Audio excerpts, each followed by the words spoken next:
여러분, 다시 찾아와 주셔서 반갑습니다. 오늘 우리는 연민이 설 자리가 없는 단 하나의 법칙만이 지배하는 야생의 세계로 함께 여행을 떠나보려 합니다. 그 법칙은 바로 사냥하느냐 아니면 사냥당하느냐입니다. 이 거칠고 냉혹한 세계에서 모든 생명체는 살아남기 위해 끊임없이 싸워야 합니다. 지금 우리는 한 무리의 코끼리를 따라가 보겠습니다. 대를 이어 전해진 지혜로 무리를 이끄는 어미 코끼리는 저 앞에 숲이 위험한 경계선임을 잘 알고 있습니다. 숲은 언제나 안전한 피난처가 아닙니다.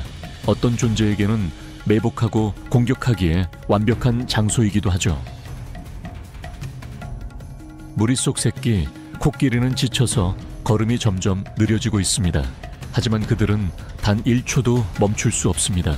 근처에는 사자 무리가 숨어 있으며 피곤한 새끼 코끼리는 그들에게 완벽한 먹잇감이 될 것입니다. 그러나 코끼리 무리는 온 힘을 다해 전진을 이어갑니다. 사자들도 현명하게 움직이지 않고 이 거대한 행렬이 자신의 영역을 지나가도록 조용히 기다립니다. 그들은 더 쉬운 사냥감을 위해 에너지를 아끼고 있는 것이죠. 울창한 나무 그늘 아래에서는 매복이 어느 때보다 쉽습니다.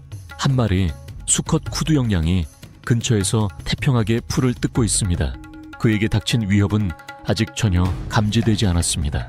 코끼리들조차 긴장을 느끼며 조심스레 뒤로 물러납니다. 암컷 쿠두들은 위험의 신호를 읽어냈지만 덩치 큰 수컷은 여전히 아무것도 모른 채 있네요. 케냐는 자연이 단순히 존재하는 곳이 아니라 살아 숨쉬며 불타오르는 곳입니다. 광활한 초원과 드문드문 이어진 숲과 덤불 사이에서 생명은 끊임없이 움직이고 있습니다. 아프리카 대륙을 상징하는 빅5, 5종의 대표적 야생 동물들이 등장하며 거대한 야생의 드라마를 완성합니다. 위험있고 묵묵한 아프리카 코끼리, 고집세고 강인한 케이프 버펄로, 신비롭고 희귀한 컵불소, 유령처럼 부드럽게 움직이는 표범, 그리고 초원의 왕, 사자. 케냐는 또한 수천 종의 새, 영양, 기린, 하마, 치타, 그리고 수많은 파충류들이 어우러져 사는 곳입니다. 그 하나하나가 생명의 교향곡 속에서 각자의 음을 내고 있죠. 그 중에서도 사자는 자연을 잠시 침묵시키는 존재입니다. 황금빛 갈기, 위험 있는 걸음, 그리고 권위로 가득 찬 눈빛. 사자는 힘과 위험에 살아있는 상징입니다. 마사이마라는 케냐에서 가장 유명한 보호구역으로 이곳에는 강한 사회적 구조를 가진 거대한 사자 무리들이 살아갑니다. 호랑이나 표범처럼 홀로 사는 다른 대형 고양이과 동물들과는 달리 사자는 사회적인 동물입니다. 한 마리의 지배적인 수컷 또는 형제끼리 이룬 연합이 암컷들과 새끼들로 이루어진 무리를 이끕니다. 강한 유대감과 규율, 명확한 역할 분담이 이들을 하나의 부족처럼 단단히 묶어주고 있습니다. 태양이 케냐의 초원을 불태우듯 내리쬐는 건기의 마지막 날들, 뜨거운 열기가 마치 대지를 갈라놓을 듯합니다. 이렇게 메마른 풍경 속에서도 마사이마라 강은 거의 말라버린 상태임에도 불구하고 수많은 생명에게는 여전히 생존의 마지막 쉼터입니다. 수백 마리의 거대한 케이프 버펄로 무리가 천천히 강가를 향해 이동합니다. 그곳에는 아직 조금의 진흙과 물이 남아 있습니다. 겉보기에 평화로워 보이지만 초원에서는 모든 것이 단 한순간에 바뀔 수 있습니다. 멀지 않은 곳, 말라버린 아카시아 나무 아래 노란빛의 형체들이 긴 풀 속에 엎드려 있습니다. 성체 암사자 몇 마리와 나이 든 수사자 한 마리로 이루어진 무리입니다. 그들은 쉬고 있지만 시선은 결코 버펄로 무리에서 벗어나지 않습니다. 바람이 방향을 바꾸며 진한 땀 냄새와 진흙 속에서 나는 발굽소리를 함께 실어 나릅니다. 사냥, 아니 정확히 말하면 전투가 곧 시작될 것입니다. 잠시 후 사자 무리는 폭발하듯 일어나 정적을 깨뜨리고 수천 년의 본능과 힘을 총동원해 버펄로 무리를 향해 돌진할 것입니다. 피, 진흙, 그리고 먼지가 뒤섞이며 잔혹한 생존의 춤이 시작됩니다.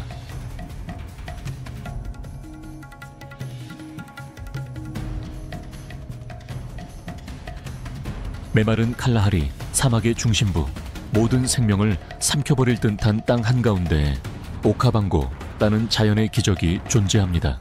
이곳은 바다로 흘러들지 않고 대지 속으로 사라지는 드문 내륙 삼각주입니다. 매년 앙골라에서 불어난 홍수가 이곳으로 흘러들면 오카방고 삼각주는 마치 기적처럼 다시 살아납니다. 그때가 되면 수많은 동물들이 사방에서 모여듭니다. 수백 마일에 달하는 불타는 사막을 건너온 버펄로, 기린, 영양, 들가의 무리들은 마침내 맑고 시원한 물을 찾아냅니다. 그들은 물가로 달려들어 목을 축이고 온몸을 적시며 긴 갈증을 해소합니다. 그것은 마치 재탄생의 순간처럼 지친 생명들이 다시 생기를 얻는 장면입니다. 홍수 후 물이 빠진 푸른 초원 위, 촉촉한 흙 냄새가 감도는 곳, 그 위에 황금빛 형체들이 낮게 엎드려 있습니다. 사자무리입니다. 그들은 멀리서 풀을 뜯는 누대의 움직임을 주시하고 있습니다. 정적이 깔립니다. 부드러운 바람이 풀잎 사이를 스쳐 지나가며 흙과 생명의 냄새를 실어 나릅니다. 평화로워 보이는 식생 사이에서 오직 사자들의 호박빛 눈동자만이 움직이며 관찰하고 계산하고 기다립니다. 사냥은 단순한 힘의 싸움이 아니라 타이밍의 예술입니다. 그리고 오카방고의 범람원은 본능과 전략, 인내가 어우러진 장대한 생존의 무대입니다. 아프리카의 초원은 끝없이 펼쳐져 있습니다. 황금빛 들판과 듬성듬성 솟은 아카시아 나무들이 어우러져 사자들에게 완벽한 서식지를 만들어줍니다. 이곳의 기후는 혹독합니다. 긴 건기와 짧은 우기가 번갈아 찾아오며 뜨거운 열기 속에서 초목이 말라버리다가도 비가 내리면 순식간에 푸르게 되살아납니다. 이런 변화는 독특한 생명의 리듬을 만들어내며 수많은 동물들이 먹이와 물을 찾아 끊임없이 이동합니다. 그리고 사자, 초원의 지배자는 언제나 그 이동의 발자취를 따릅니다.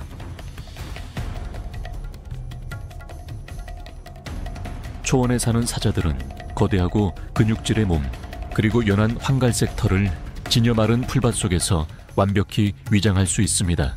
수컷은 울창한 갈기로 눈에 띄는데 그것은 힘의 상징일 뿐 아니라 싸움에서 자신을 보호해주는 방패이기도 합니다. 그들은 표범처럼 나무를 잘 타지도 치타처럼 빠르지도 않지만 압도적인 힘과 놀라운 협동심으로 그 단점을 메웁니다. 덕분에 버펄로나 얼룩말, 누와 같은 대형 먹잇감도 쓰러뜨릴 수 있습니다. 대부분의 대형 고양이과 동물들이 혼자 생활하는 것과 달리 초원 사자들은 복잡한 사회적 구조를 가진 집단 생활을 합니다. 한 무리는 보통 10마리에서 13마리 정도로 한두 마리의 지배적인 수컷이 무리를 이끕니다. 암컷들은 사냥과 새끼 양육을 담당하고 수컷은 무리와 영역을 외부의 침입자로부터 지켜냅니다. 이러한 당열과 명확한 역할, 분담 덕분에 사자들은 초원에서 가장 효율적인 사냥꾼으로 군림합니다.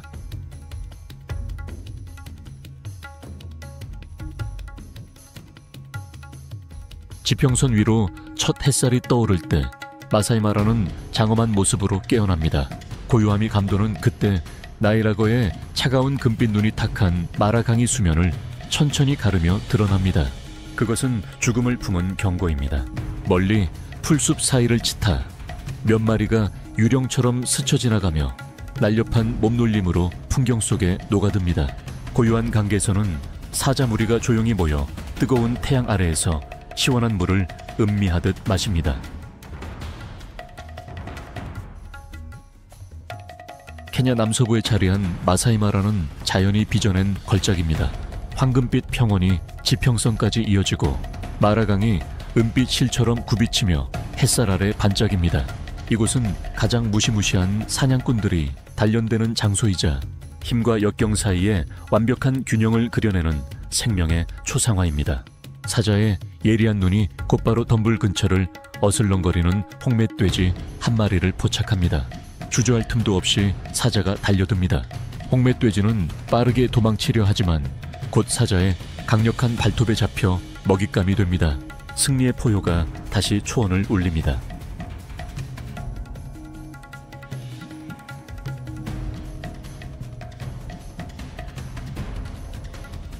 마사이마라는 전 세계에서도 손꼽히는 다양성을 자랑하는 생태계로 90종이 넘는 포유류와 570종 이상의 새가 서식합니다.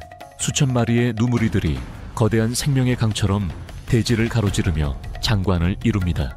그 아래 탁한 물속에서는 거대한 어두운 형체가 천천히 움직이고 있습니다. 나일라거입니다. 무표정한 눈으로 수면 위의 모든 움직임을 지켜보며 진흙 속에 숨긴 날카로운 이빨로 순간을 기다립니다. 누웃대가 강으로 뛰어들며 물보라와 공포에 찬 울음소리가 뒤섞인 혼란이 일어나는 순간 한 마리의 악어가 물 위로 갑자기 떠오른다. 거대한 턱이 먹잇감을 꽉 물더니 단 한순간에 잔혹한 죽음의 회전을 일으켜 그것을 갈기갈기 찢어놓는다. 부러지는 뼛소리와 절망의 비명이 섞여 울려 퍼지다가 곧 음산한 침묵이 내려앉는다.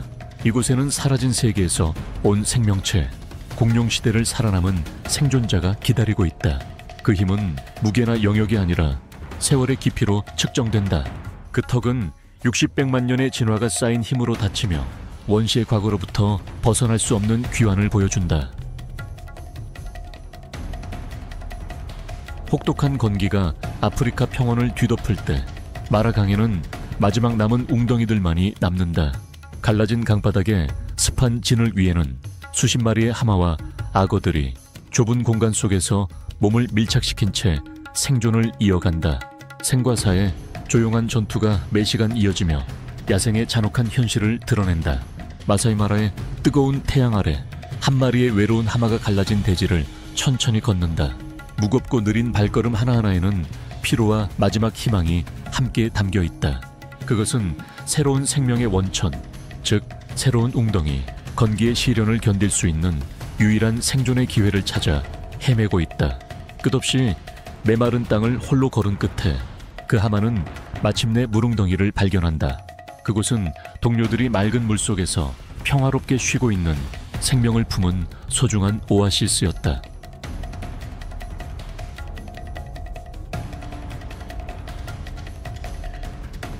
타오르는 아프리카의 태양 아래 마사이마라 초원은 위대한 포식자들의 무대다.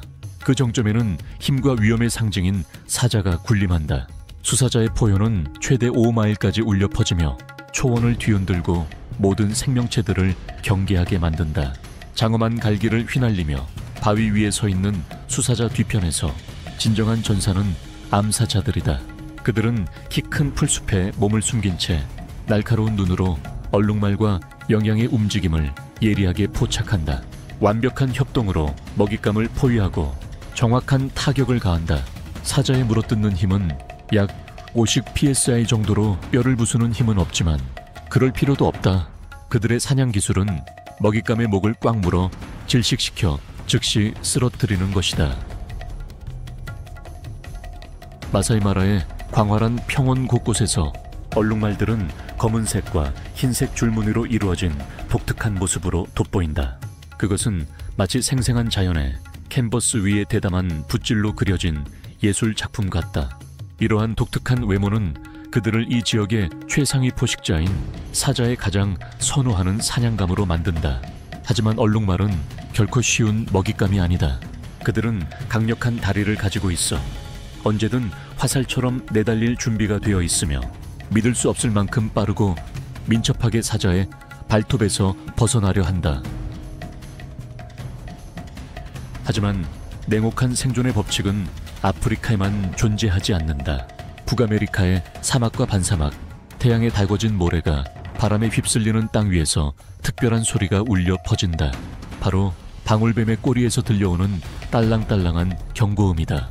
그 소리는 죽음의 영역에서 들려오는 신호이자 이곳이 서부 미국의 가장 치명적인 포식자 중 하나의 서식지임을 알리는 경고다.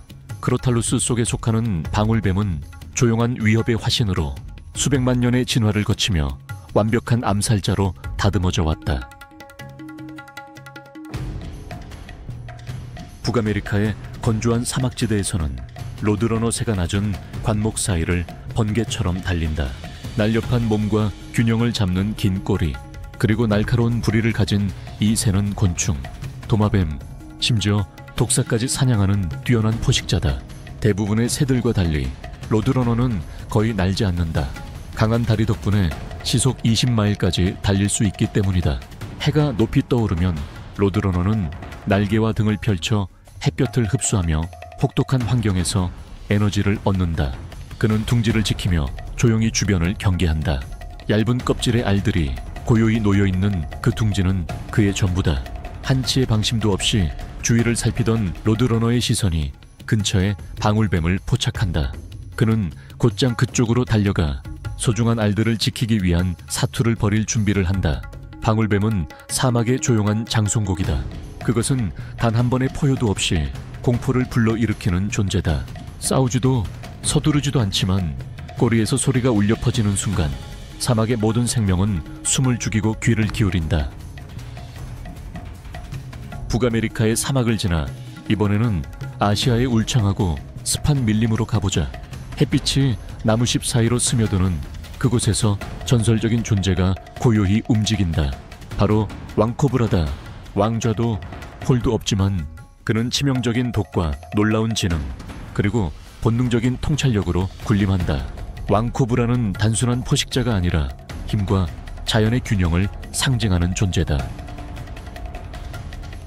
왕코브라, 학명 오피오파거스 한나는 세계에서 가장 긴 독사로 인도에서 동남아시아에 이르는 광범위한 지역에 서식한다. 그는 뛰어난 탐험가로 수영에 능하고 나무를 잘 오르며 땅 위에서도 민첩하게 움직인다.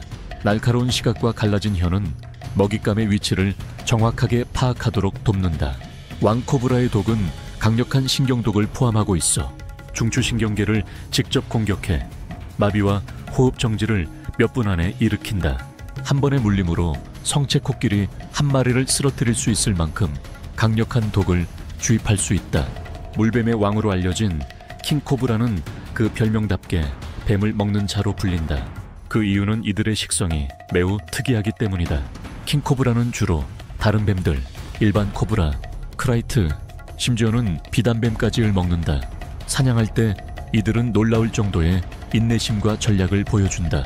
단 한 번의 번개 같은 빠르고 정확한 물기가 사냥감을 제압하기에 충분하다. 성숙한 숲의 한가운데 두 마리의 거대한 킹코브라 수컷이 서로를 향해 몸을 치켜쓴다. 이는 교미철에 벌어지는 수컷들 간의 특유한 결투 의식으로 암컷을 차지하기 위한 힘과 용기의 대결이다. 그러나 이 싸움은 상대를 죽이기 위한 것이 아니라 오직 가장 강한 자만이 남는 자연의 질서 속 의식이다. 이제 시선을 아프리카로 돌려보자. 사바나 초원에는 코끼리, 기린, 얼룩말, 영양 등 수많은 초식동물이 살아간다. 이들은 생태계의 균형을 유지하고 지형을 형성하는 데 중요한 역할을 한다. 그리고 이 장대한 풍경의 또 다른 주인공은 사자, 치타, 하이에나, 표범 같은 포식자들이다. 그들은 자연의 균형을 유지하는 존재들이다.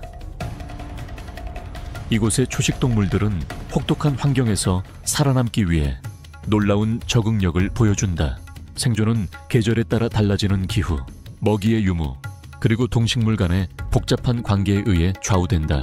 그 중에서도 이동은 매우 중요한 생존 전략이다. 예를 들어 영양들은 신선한 풀과 물을 찾아 수천 킬로미터를 이동한다. 또한 이들은 생리적 특징을 통해 생존을 돕는다. 기린의 깃목은 다른 동물들이 닿을 수 없는 높은 나무잎을 따먹게 해준다. 초식동물들의 털 색깔 또한 생존에 큰 역할을 한다. 많은 종이 풀빛과 어우러진 보호색을 띠고 있어 포식자가 쉽게 눈치채지 못한다.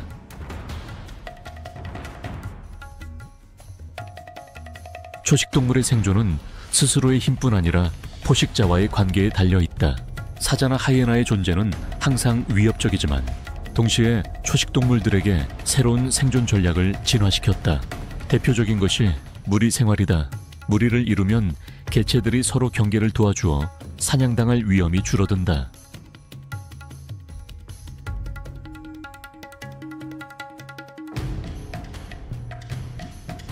들소는 거대한 체구와 힘을 자랑하며 강한 유대감으로 악명 높다.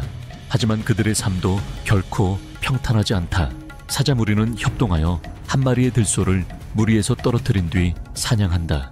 성체는 강하지만 새끼나 노약한 개체는 항상 위험에 노출되어 있다. 들소 무리는 위협을 받으면 성체들이 바깥을 둘러싸고 새끼를 가운데에 두는 방어 진영을 형성한다.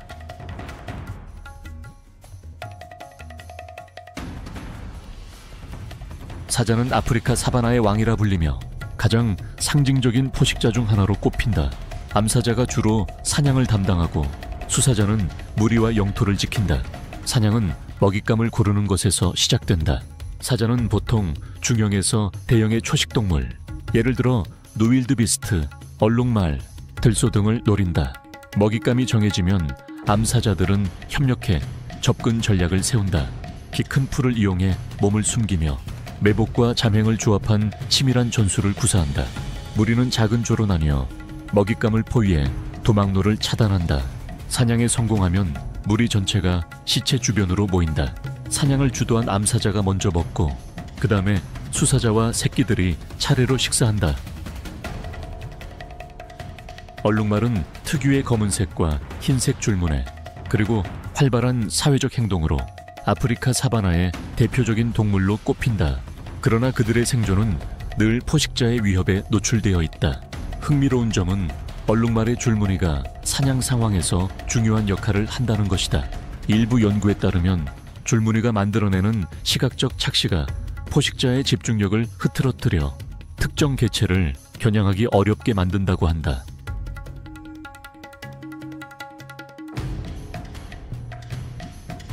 악어는 고대부터 이어져온 수생 포식자로 동물계에서 가장 효율적인 사냥꾼 중 하나로 진화했다. 그들의 사냥 전략은 인내, 위장, 그리고 압도적인 힘의 조합이다. 물 위에서는 등과 콧구멍만 드러내며 완벽히 숨어있다. 몇 시간, 심지어 며칠을 기다리는 인내심은 실로 놀랍다. 먹잇감을 붙잡으면 악어는 죽음의 회전이라 불리는 기술을 사용한다. 강력한 회전으로 먹잇감을 혼란에 빠뜨리고 몸을 찢어 나누는 것이다.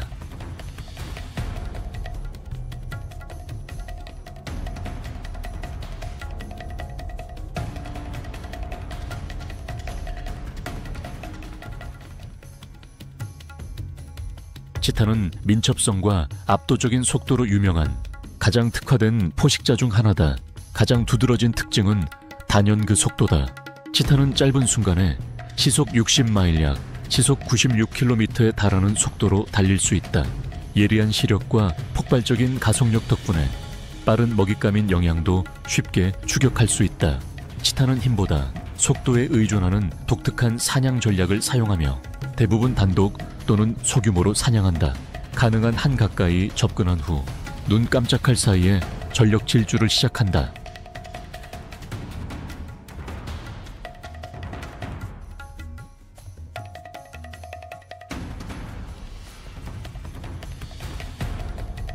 가뭄으로 갈라진 대지 위, 물의 부족은 사냥을 더욱 절박하게 만든다. 사자 무리가 조용히 그리고 느리게 움직인다. 키 큰 풀 사이에 몸을 숨기고 황금빛 눈으로 먹잇감을 응시한다. 평화롭게 풀을 뜯는 얼룩말 무리가 다가오는 죽음을 눈치채지 못한 채 있었다. 그리고 마침내 한 암사자가 번개처럼 뛰쳐나간다. 얼룩말 무리가 혼란 속에 흩어지고 사바나는 순간적으로 생사의 격돌로 들끓는다. 이곳에서 한 번의 실수는 곧 죽음을 의미한다. 그리고 자연의 거친 춤 속에서 오직 강한 자와 끈질긴 자만이 생존의 권리를 쟁취한다. 모판의 숲에 바위 사이로 새벽의 고요를 깨는 날카로운 울음소리가 울려 퍼진다. 그것은 아프리카에서 가장 크고 영리하며 복잡한 사회 구조를 가진 영장류 중 하나인 차크마 비비의 울음이다. 그들은 자신감 넘치게 새로운 하루를 맞이한다. 보통 20마리에서 80마리까지 무리를 이루며 지배적인 수컷이 무리를 이끈다. 잡식성인 차크마 비비의 식단은 다양하다. 풀, 뿌리, 과일, 곤충, 새, 알, 작은 동물까지 섭취한다. 많은 포식자들의 먹잇감이 되지만 이들은 놀라운 협동 방어 능력을 갖추고 있다. 특히 새끼가 위협받을 때 무리 전체가 힘을 합쳐 대응한다.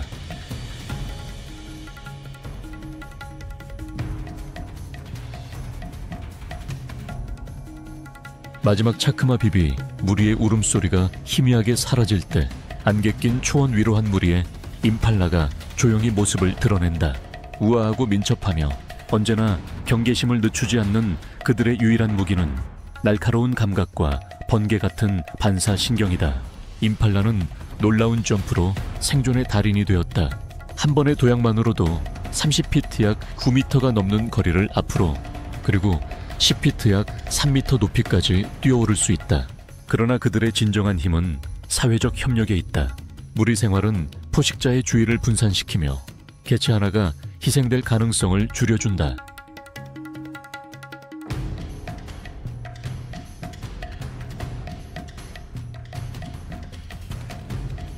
태양이 떠오르며 아프리카 초원에 빛이 퍼진다. 새날이 밝고 높은 절벽 위에서 비비무리가 잠에서 깨어난다. 우두머리 수컷 렉스가 기지개를 켜며 크게 하품한다. 무리의 다른 개체들이 먹이를 찾는 동안에도 렉스는 경계를 늦추지 않는다. 그의 눈은 먼 덤불을 스캔하며 어딘가에 숨어 있을지도 모를 포식자를 탐색한다. 그러던 중 이상할 정도로 고요한 정적이 깔린다. 렉스가 몸을 고추쓰고 이를 드러내며 경고의 포효를 내지른다. 멀지 않은 곳에서 한 암표범이 조심스레 접근하고 있었다. 즉시 무리가 하나로 뭉친다. 암컷과 새끼는 뒤로 물러서고 렉스와 다른 성체 수컷들은 앞으로 나와 견고한 방어선을 구축한다. 비비들은 소리를 지르고 팔을 휘두르고 이빨을 드러내며 위협적인 퍼포먼스를 펼친다. 표범은 빠르게 계산한다. 이 싸움은 이길 수 없는 소모전임을 깨닫고 마지막으로 한 번 바라본 뒤 어둠 속으로 사라진다.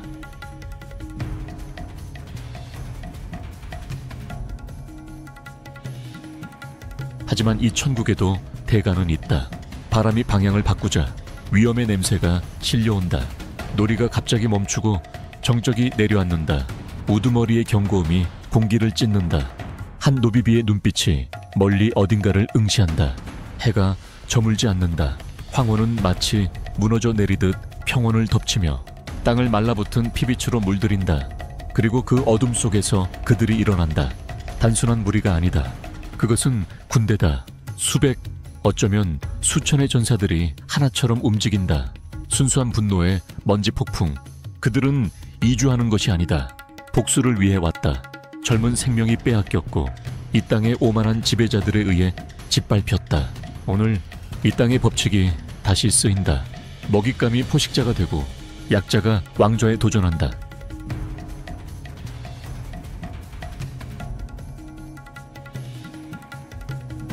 새벽 첫 빛이 평원을 스치자 포식자들이 순찰을 시작한다. 멀리서 한 무리의 영양이 아무것도 모른 채 풀을 뜯고 있다. 계획은 이미 세워져 있다. 암사자들이 흩어져 원을 좁힌다. 키 큰 풀이 그들의 움직임을 감추며 그들을 평원의 유령으로 만든다. 긴 정적이 흐른다. 그리고 폭발처럼 터지는 순간 사자 무리가 돌진하고 땅이 흔들린다.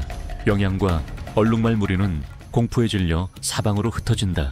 하지만 불운한 자들에게는 이미 늦었다. 사냥의 성공은 단지 식사가 아니다. 그것은 협동의 힘, 사자를 초원의 절대적 사냥꾼으로 만든 본능의 증거다.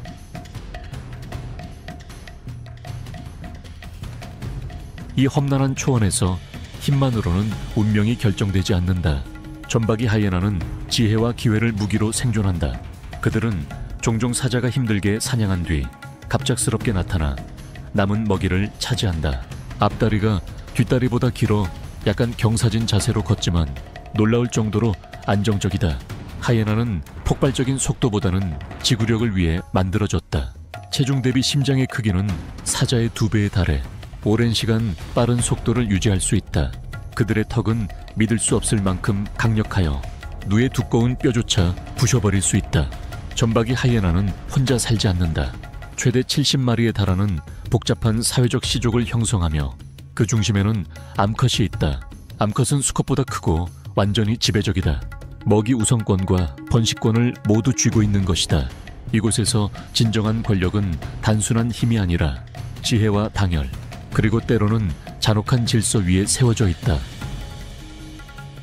메마른 사바나 위 한 무리의 사불령양이 조용히 무릉덩이 쪽으로 이동한다. 아침 햇살 아래에서 나처럼 굽은 그들의 화려한 뿔이 반짝인다. 이 동물은 짐바브웨의 힘과 야성의 상징이다. 사불령양은 근육질의 체격과 인상적인 뒤로 휜 뿔로 눈에 띄며 수컷의 경우 그 길이는 1, PIA 2m를 넘기도 한다. 이 뿔은 단순한 장식이 아니다. 실제로 사불 영양이 막다른 상황에서 사자와 맞서 싸운 사례도 기록되어 있다.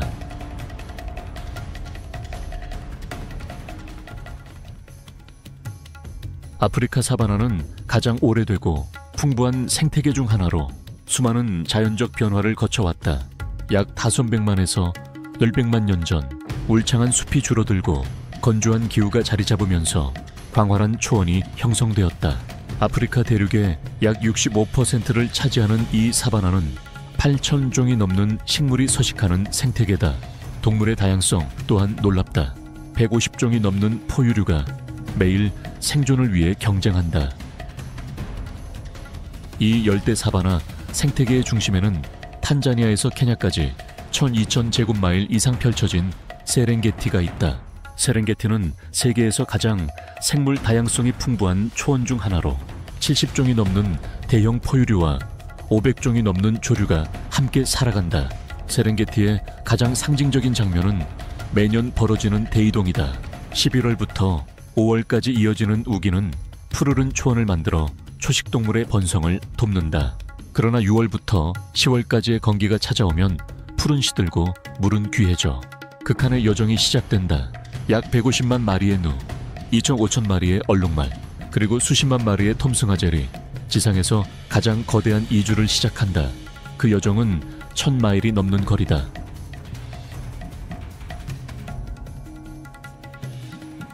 빅토리아 호수 분지의 광활한 초원 위에서는 토피 영양이 굳건한 전사처럼 달립니다.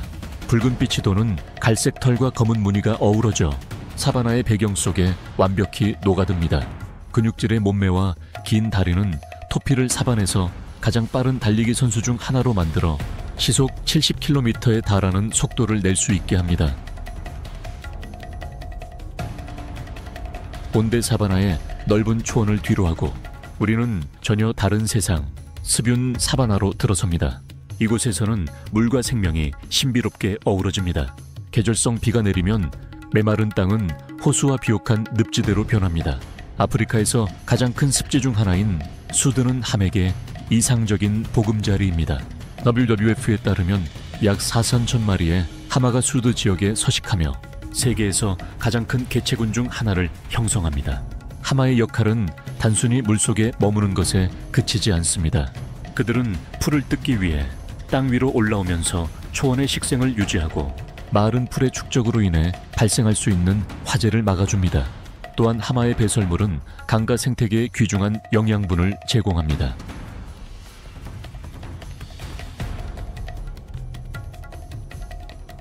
아프리카 사바나의 새벽은 태양이 떠오르기 훨씬 전부터 시작됩니다. 탁 트인 하늘 아래 한 쌍의 사자가 있습니다. 갈기가 아직 완전히 자라지 않았지만 위험 있는 젊은 수사자와 날렵하고 영리한 암사자입니다. 수사자는 깊이 잠들어 있고 암사자는 이미 깨어 있습니다. 아마도 텅 빈 배 때문에 멀리서 움직이는 얼룩말 무리를 바라보는 걸지도 모릅니다. 아니면 단순히 사랑에 빠진 걸지도 모릅니다. 말은 없지만 짐승만이 느낄 수 있는 강렬한 끌림이 두 존재를 서로 가까이 이끌고 있습니다.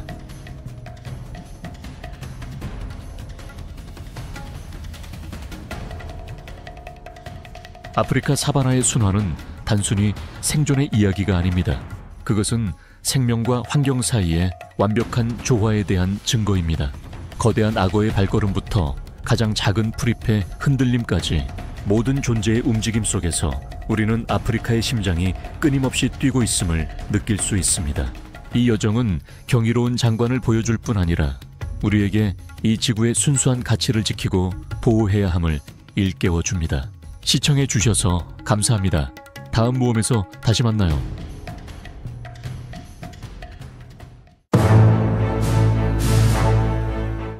끝없이 펼쳐진 초원 위에서는 오늘도 생명의 서사시가 써 내려가고 있다. 그러나 생존을 향한 모든 발자국은 언제나 어딘가에서 굶주린 존재의 그림자 속에 가려져 있다. 이 거대한 황야 곳곳에서 들려오는 사자의 포효는 부정할 수 없는 권력의 상징처럼 울려 퍼진다. 물이 점점 말라가기 시작하면서 그것에 의존하던 생명들의 삶의 터전도 점차 좁아지고 있다. 더위를 피하기 위해 한 하마는 거의 하루 종일 물속에 몸을 담가야 한다. 그러나 이 웅덩이는 이제 위험할 정도로 붐비고 있다. 한 수컷 하마가 영역에서 쫓겨나 더 넓은 물웅덩이를 찾아 나서야 했다. 하지만 물이 부족한 이 시기에는 자신만의 터전을 찾기 위해 거의 50km를 이동해야 할지도 모른다.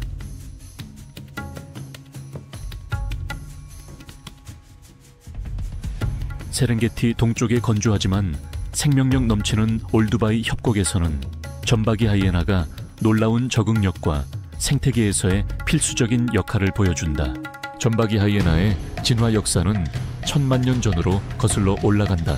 그들은 주로 야행성이며 밤의 어둠을 이용해 광활한 영역을 은밀히 이동한다. 예리한 후각으로 먹이를 찾지만 필요할 때는 직접 사냥에도 나선다.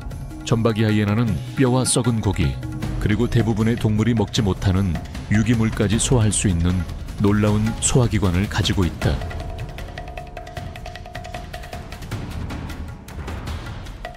건기에는 생존의 시련이 더욱 혹독해진다.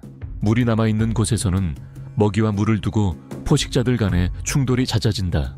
6월부터 10월까지 물은 자연이 가진 가장 귀중한 자원이 된다. 시냇물은 점점 말라가고 땅은 갈라지며 이따금씩 작은 웅덩이만 남는다.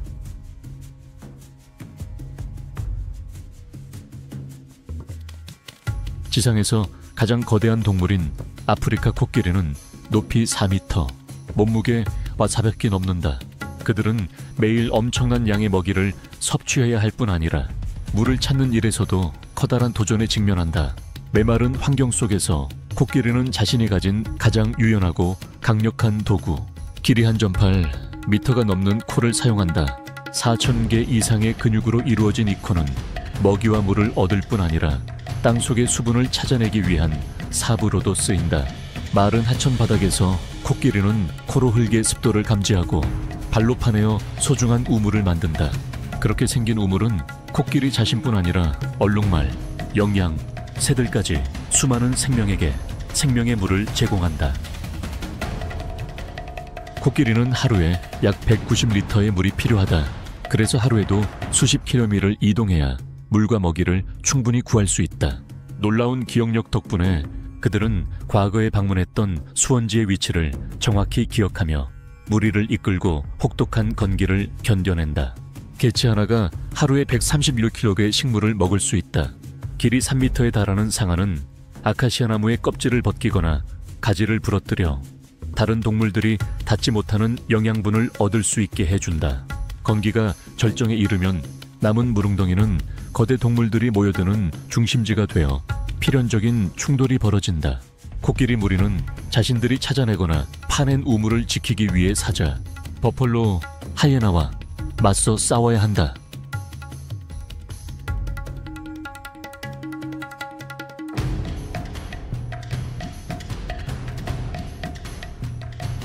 건조한 풍경 속에서 가장 눈에 띄는 존재는 높이 거의 6m에 달하는 마사이 기린이다. 우아함과 힘이 공존하는 그들의 수는 서식지 파괴, 기후 변화, 밀렵 등으로 인해 줄어들고 있다. 수백만 년의 진화 끝에 기린은 긴 목과 높은 다리를 발달시켜 대부분의 동물이 닿지 못하는 나무 위에 잎사귀를 따먹을 수 있게 되었다. 작은 시냇물과 아카시아 나무로 이루어진 올두바이 협곡은 그들에게 이상적인 서식지를 제공한다. 기린은 하루 대부분을 나무의 잎을 먹으며 보낸다. 길이 45cm에 달하는 유연한 혀로 가지를 감아당기고 단단한 입술로 부드럽게 어린 잎을 뜯는다.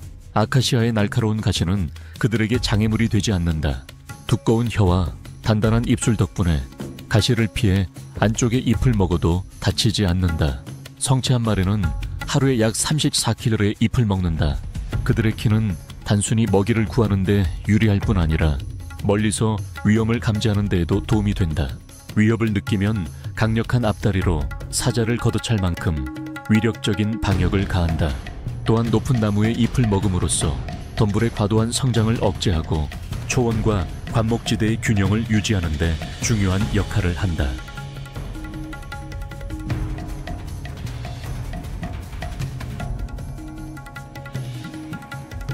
타우르는 대지 위에서 가장 눈에 띄는 존재는 그랜트가 젤이다.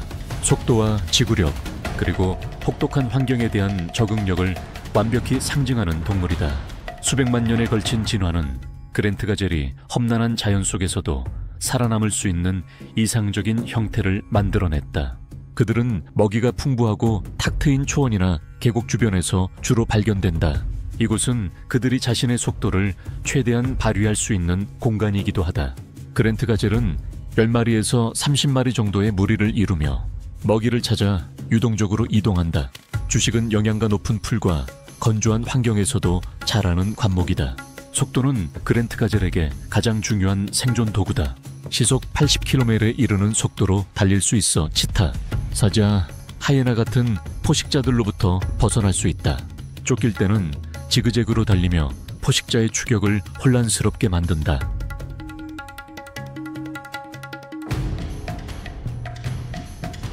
건기가 시작되면 톰슨 가젤은 더 푸른 풀이 자라는 지역을 찾아 대규모 무리를 이루어 이동한다. 이들은 늑대나 얼룩말 같은 다른 이동 동물들과 함께 움직이기도 한다. 몸집이 가볍고 평균 키가 약 0.6m인 톰슨 가젤은 민첩함과 뛰어난 적응력의 상징이다. 길고 유연한 다리 근육 덕분에 최고 시속 80km에 달하는 속도로 달릴 수 있어 지구에서 가장 빠른 동물 중 하나로 꼽힌다. 보통 10마리에서 50마리 정도의 작은 무리로 생활하지만 번식기가 되면 개체 수가 급격히 늘어난다. 위협을 느낄 때는 지그재그로 달리며 뛰어난 속도를 이용해 포식자를 따돌린다. 톰슨 가젤은 사자, 치타, 하이에나 같은 대형 포식자들의 주요 먹잇감이며 특히 새끼가 태어나는 번식기에는 더 큰 위험에 노출된다.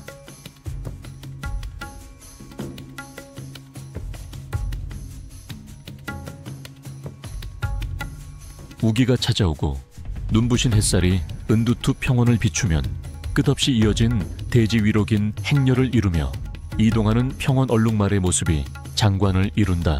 한창 이동이 절정일 때 약 1000마리의 얼룩말이 이 지역에 모인다.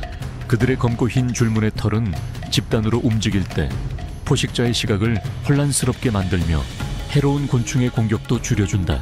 11월부터 5월까지 이어지는 우기의 비는 식생을 되살리고 약 50마리의 얼룩말이 이곳으로 몰려와 먹고 번식할 수 있게 한다.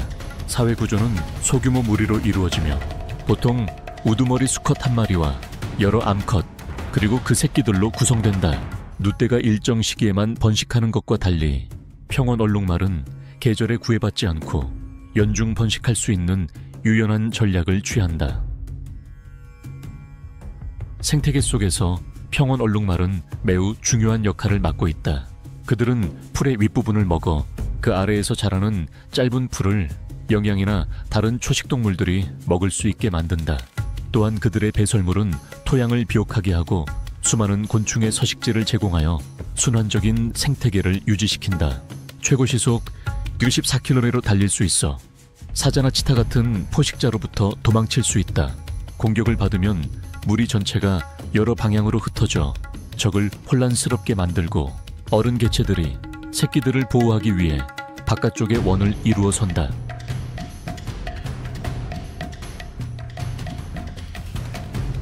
늑대에게 은두투 지역은 생애에서 가장 중요한 시기 중 하나인 번식기의 무대다.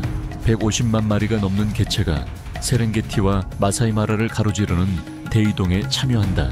이 여정은 1월부터 3월 사이 비로 인해 푸르게 변한 은두투 초원에서 시작된다. 이는 대규모 번식이 일어나기 가장 이상적인 시기다.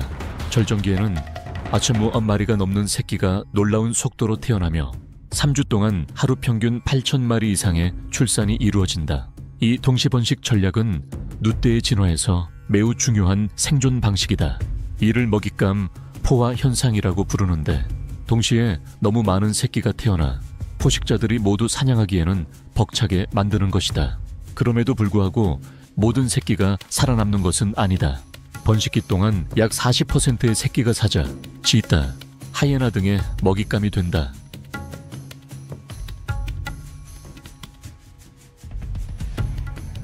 세렝게티의 뜨거운 태양 아래 한 마리의 치타가 광활한 평원을 가로지르며 보여주는 모습은 속도와 힘의 아름다움을 그대로 전한다.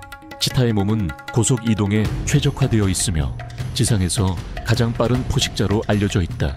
은두투 지역은 낮은 초목과 탁 트인 공간 덕분에 치타가 사냥하기에 이상적인 환경을 제공한다.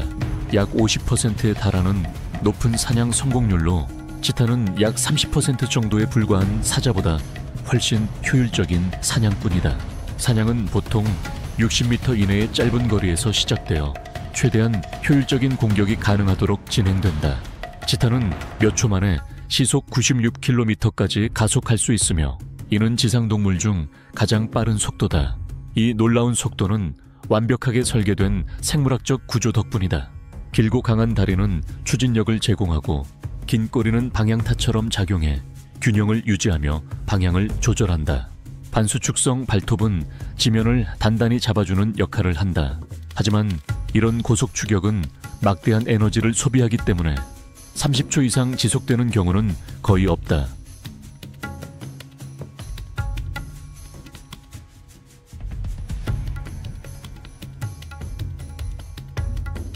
해가 저물며 세렝게티 초원에 붉은 노을이 물들 때 성체 수사자의 포효가 공기를 가르며 울려 퍼진다. 그 웅장한 소리는 절대적인 지배력을 상징한다. 127kg에서 190kg에 이르는 근육질의 몸을 지닌 세렝게티의 사자는 혹독하면서도 다양한 생태계 속에서 살아간다. 사자 무리는 보통 60마리에서 15마리 규모로 구성되어 있으며 한두 마리의 지배적인 수사자와 여러 암사자, 그리고 새끼들로 이루어진다. 암사자들은 주로 사냥과 새끼 돌보기를 맡고 수사자는 영역과 무리를 외부의 위협으로부터 지킨다.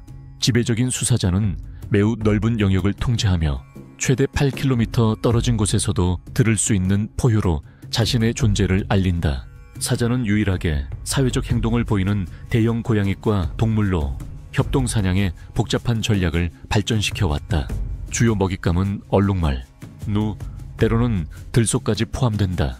그러나 이들이 주로 큰 먹잇감을 사냥하기 때문에 사냥 성공률은 약 30% 정도에 그친다.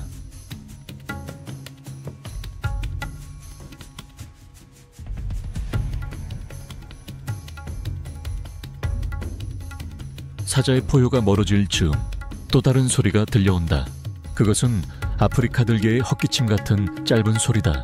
이들의 존재는 서식지 감소와 사자, 점박이 하이에나 같은 대형 포식자들과의 경쟁 속에서 얼마나 위태로운지를 보여준다.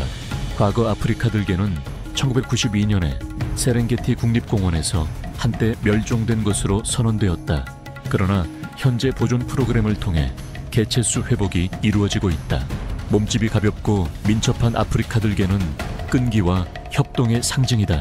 이들의 가장 두드러진 특징 중 하나는 강한 사회적 유대와 높은 협력 수준이다. 한 무리는 보통 6마리에서 50마리로 구성되며 그중 오직 우두머리 한 쌍만이 번식을 담당한다. 아프리카 들개의 사냥은 끈기와 협동에 기반한다. 이들은 시속 70km에 달하는 속도를 낼 수 있으며 그 속도를 장시간 유지할 수 있다. 이 덕분에 사냥 성공률은 무려 80%에 이르며 효율적인 먹잇감 선택과 완벽한 팀워크 덕분에 다른 포식자들을 압도한다.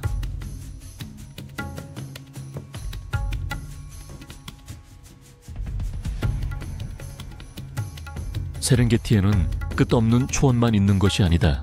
은두투 호수와 마세크 호수 같은 염호 생태계 또한 야생동물에게 필수적인 생명줄이자 철새들에게는 중요한 피난처이다. 새벽빛이 은두투 호수 위로 비칠 때 수천 마리의 작은 홍학들이 잔잔한 수면 위를 스치며 부드러운 분홍빛의 파동을 만든다. 그 모습은 마치 한 폭의 살아있는 그림 같다. 홍학들은 수백 킬로미터를 이동하며 먹이와 번식에 적합한 여모를 찾아 대규모 무리로 이동한다. 이러한 독특한 환경은 포식자의 접근을 어렵게 하고 동시에 스피룰리나 조류가 번성할 수 있는 이상적인 조건을 만들어준다. 홍학들은 진흙으로 둥지를 지어 알을 물과 혹독한 온도로부터 보호할 수 있도록 작은 흙언덕을 만든다. 부리 속의 특수한 여과 구조는 염수 속의 남조류와 조류를 걸러내어 다른 동물들이 섭취할 수 없는 물질을 풍부한 에너지로 바꾼다.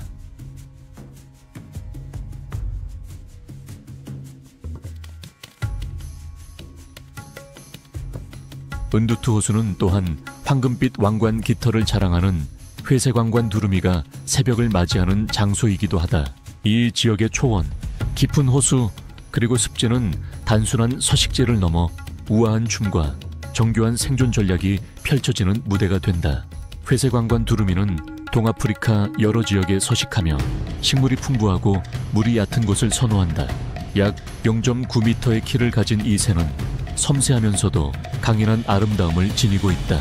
머리 위에 화려한 황금빛 깃털은 마치 자연이 만들어낸 왕관처럼 보여 어떤 풍경 속에서도 단연 돋보인다. 대부분의 두루미와 달리 회색왕관 두루미는 특별한 발톱 구조 덕분에 나무 위에 앉을 수 있어 안전한 은신처를 찾거나 높은 곳에서 주변을 관찰하는 데 유리하다. 번식기가 되면 수컷과 암컷은 고요하고 우아한 구애의 춤을 춘다. 가벼운 걸음, 울음소리, 그리고 정교한 날갯짓이 어우러져 한 폭의 예술처럼 보인다. 회색왕관 두루미는 생태계에서 중요한 역할을 한다. 곤충 개체수를 조절하고 씨앗을 퍼뜨리며 습지의 생태 균형을 유지하는 것이다. 그러나 현재 이들은 서식지 파괴와 인간 활동으로 심각한 위협에 직면해 있으며 멸종 위기종으로 분류되어 있다.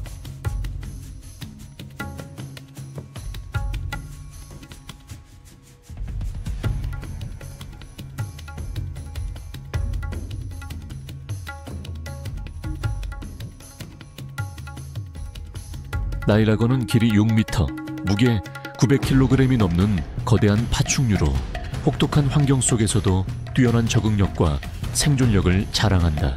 강은 이들에게 은신처일 뿐 아니라 특히 수백만 마리의 누가 강을 건너는 우기철에는 치열한 사냥터가 된다. 서쪽 회랑의 구메티 강 주변은 나이라거에게 이상적인 서식지이다. 대이동이 시작되면 구메티 강은 거대한 천연 장벽으로 변한다. 악어들은 물속에 잠복한 채 눈과 콧구멍만 수면 위로 내놓고 사냥의 순간을 기다린다. 이들의 물기압력은 5000 psi에 달하며 이는 동물계에서 가장 강력한 수준이다. 죽음의 회전이라 불리는 회전 공격으로 먹잇감을 효과적으로 찢어내며 사냥 기술은 완벽에 가깝다. 그러나 나이라거는 단순한 포식자가 아니라 생존의 달인이다. 한 번의 포식 후에는 몇 달 동안 아무것도 먹지 않고 저장된 에너지만으로 버틸 수 있다. 생태계의 최상위 포식자로서 이들은 초식동물 개체수를 조절해 초원의 균형을 유지한다.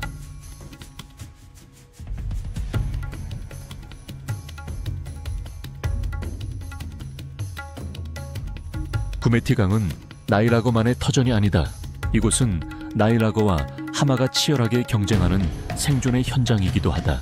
하마는 무게가 1500kg에 달하며 육상에서 세 번째로 무거운 동물이다.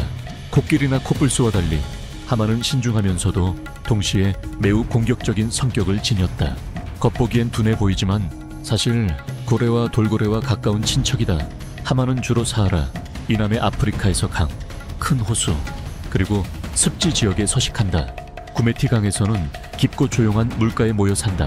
시원한 물속은 천을 조절하고 새끼를 보호하기에 이상적이다.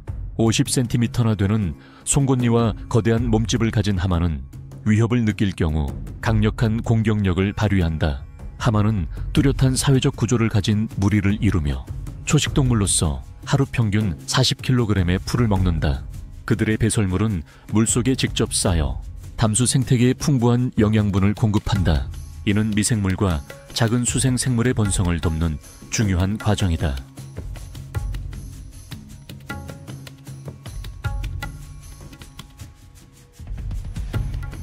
세렝게티 서쪽 회랑의 구메티 강계는 특유의 웃음소리로 쉽게 구분되는 점박이 하이에나의 울음이 울려 퍼진다. 대이동식이 수천 마리의 누가 강을 건너는 동안 이 지역은 생존 경쟁의 중심지가 된다. 물속의 지배자가 악어이고 초원의 왕이 사자라면 점박이 하이에나는 협동, 체력, 그리고 유연한 전략으로 돋보인다. 이들의 사냥 성공률은 최대 70%에 달한다. 시속 60km의 속도로 달릴 수 있는 점박이 하이에나는 긴 추격전에서도 지치지 않는다. 한 무리는 보통 몇십 마리에서 80마리까지 구성되며 대부분 지배적인 암컷이 이끈다. 연구자들은 서쪽 회랑 지역에서 하이에나들이 사자가 사냥한 먹이의 약 20%를 빼앗는다고 추정한다. 사자가 덩치로는 우세하지만 하이에나는 1100 psi의 강력한 턱 힘을 지녀 굵은 뼈조차 부수어버릴 수 있다.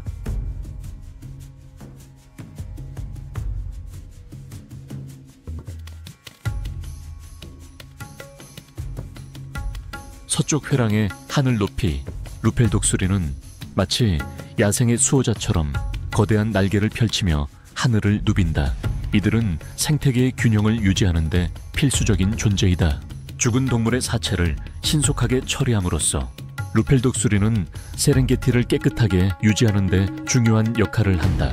털이 없는 긴 목은 부패한 살에 닿더라도 오염되지 않게 해주며 강하고 휘어진 부리는 살점을 쉽게 뜯어낼 수 있도록 진화했다. 날개 길이는 최대 2.5m에 이르며 이를 통해 적은 에너지로도 먼 거리를 활공할 수 있다.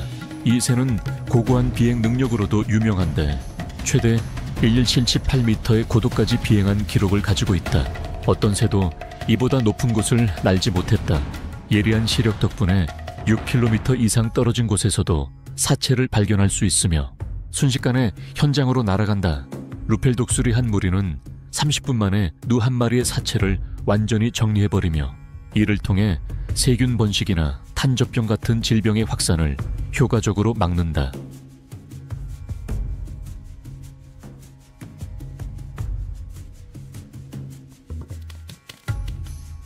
세렝게티 서쪽 회랑 구메티 강이 굽이치는 그곳에는 마라부앙새들이 강가를 따라 고요히 줄지어 서 있다. 날개 길이 약 3.6m에 달하는 이 거대한 새들은 마치 생명의 움직임을 지켜보는 파수꾼처럼 풍경 속에서 두드러진 존재감을 보인다. 독특한 외모로 인해 언더테이커 새라고 불리는 마라부앙새는 이름처럼 특이한 생김새뿐만 아니라 사체를 먹는 청소부 역할로도 잘 알려져 있다. 이 새는 아프리카에서 가장 큰 새 중 하나로 키는 최대 한정 5m, 몸무게는 평균 9kg에 달한다. 털이 없는 긴 목은 사체를 먹을 때 오염을 최소화하고 넓은 날개는 장거리 비행을 가능하게 한다. 마라부앙새는 보통 사체가 있는 지역에 대규모 무리를 이루며 모여들고 루펠 독수리 같은 다른 청소조류들과 함께 행동하기도 한다. 사체가 크면 이들은 보통 일정한 거리를 유지하며 사자나 하이에나 같은 주요 포식자들이 떠날 때까지 조용히 기다렸다가 다가간다.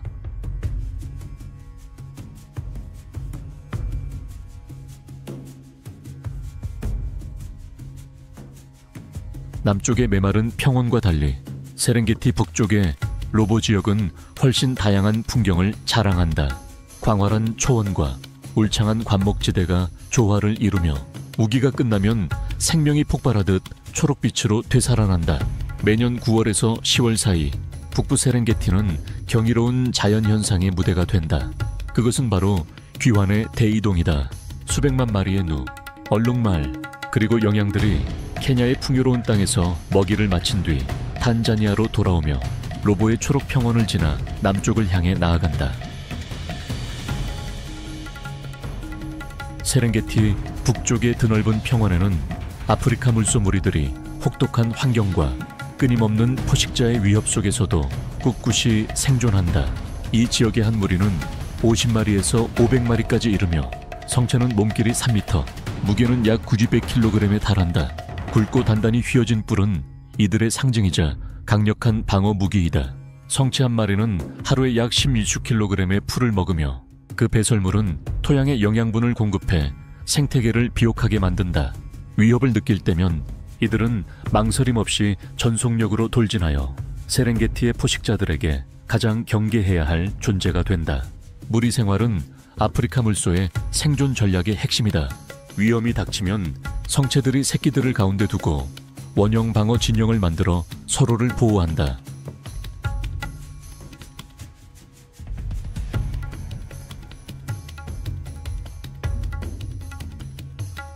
넓은 초원 아래 아프리카 표범의 날렵하고 단단한 실루엣이 나무 그늘 사이로 조용히 스며든다. 사자가 평원을 지배한다면 표범은 숲과 바위 절벽의 은밀한 주인이다. 성체 표범은 몸길이 0.9에서 1.8m, 무게는 40kg에서 68kg 사이이다. 연한 황금빛 털 위에 검은 전무늬는 아름다움뿐만 아니라 자연 속에서 완벽한 위장을 제공한다. 주로 야행성인 표범은 뛰어난 야간 시력을 이용해 직접적인 대면 없이도 조용히 사냥한다. 본래 홀로 사냥하는 성향을 가진 이들은 은밀함과 정확성으로 승부한다. 사냥 성공률은 30%에서 40% 정도이며 주요 먹잇감은 임팔라, 가젤, 멧돼지, 그리고 때때로 얼룩말이다. 공격 시에는 단 한 번의 강력한 점프로 먹잇감을 제압하고 사체를 나무 위로 끌어올려 하이에나나 다른 청소동물에게 빼앗기지 않도록 한다.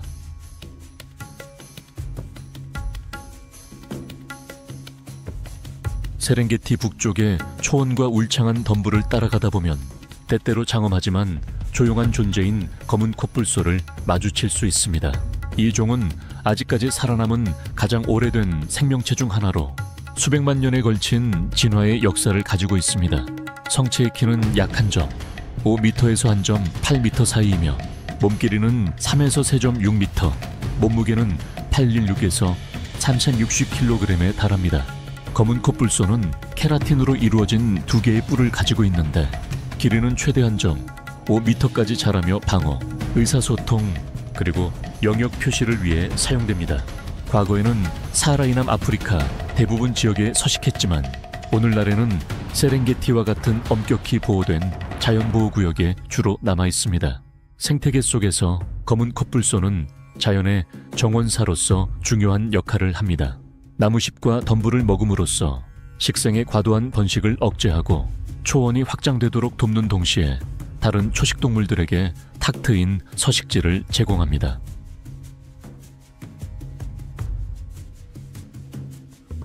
세렝게티의 중심부에 위치한 세로네라는 이 광활한 야생의 심장이라 불립니다. 세렝게티의 다채로운 생태계가 가장 뚜렷하게 드러나는 곳이 바로 이곳입니다. 세로네라 강은 이 지역을 가로질러 흐르며 야생 동물들에게 필수적인 수원을 제공합니다. 건기에는 물이 부족해지기 때문에 물이 남아있는 강가 주변으로 누, 얼룩말, 기린 같은 초식동물들이 대규모로 모여들어 생명력이 넘치는 장관을 만들어냅니다. 또한 세로네라는 주요 이동 통로들이 교차하는 지점으로 매년 수백만 마리의 동물들이 참여하는 위대한 대이동의 중요한 중간 거점이 됩니다. 그러나 세로네라의 하늘을 지배하는 진정한 왕은 아프리카에서 가장 큰 독수리인 무차기 독수리입니다. 하늘의 진정한 군주라 불리는 이 새는 강인한 몸체와 짙은 황금빛 눈, 그리고 놀라운 힘을 지닌 날카로운 발톱을 가지고 있습니다. 무차기 독수리는 힘, 속도, 인내를 결합한 사냥 전략을 사용합니다. 높은 고도에서 예리한 시력을 통해 최대 약 5km 거리의 먹잇감까지 포착할 수 있습니다. 이 생태계는 현재 자연환경과 인간 활동 모두로부터 심각한 도전에 직면해 있습니다. 그 중에서도 가장 심각한 위협 중 하나는 세렝게티 주변 지역의 인구 증가입니다. 인구 증가로 인해 전체 생태 통로의 약 30%가 사라졌는데 이는 수많은 야생동물들에게 필수적인 이동 경로였습니다. 기후변화 또한 큰 문제로 작용하고 있습니다. 강수 패턴이 불규칙해지면서 식생과 수자원에 직접적인 영향을 주고 있습니다. 게다가 밀렵은 여전히 심각한 위협으로 남아있으며 특히 검은 콧불소와 코끼리에게 치명적입니다. 높은 시장 가치로 인해 불법 사냥꾼들이 여전히 콧불소의 뿔과 상아를 노리고 있습니다. 그러나 지난 20년 동안 보존 노력은 눈에 띄는 진전을 이뤄왔습니다. 한때 심하게 파편화되었던 생태 통로들이 복원되기 시작했으며 2015년 이후 3,800제곱킬로미터 이상의 땅이 보호구역으로 통합되었습니다. 그 결과 매년 이루어지는 대이동의 성공률이 25% 증가했습니다. 지역사회 기반의 보존 프로그램들은 지역 주민들에게 경제적 지원을 제공하여 인간과 야생동물 간의 갈등을 30% 줄였습니다. 또한 수자원의 복원으로 물의 유량이 20% 증가했습니다. 이러한 노력은 사자 개체 수를 15% 늘렸을 뿐 아니라 검은 코뿔소 같은 상징적인 종의 생존에도 기여했습니다. 종합적인 보존 전략 덕분에 세렝게티는 스스로의 미래를 다시 써 내려가고 있습니다. 야생동물을 보호하며 미래 세대에게 영원한 유산을 남기고 있는 것입니다.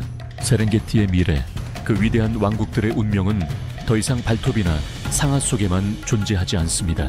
이제 그것은 우리의 손안에 있으며 어떤 세상을 남길지는 전적으로 우리의 선택에 달려 있습니다.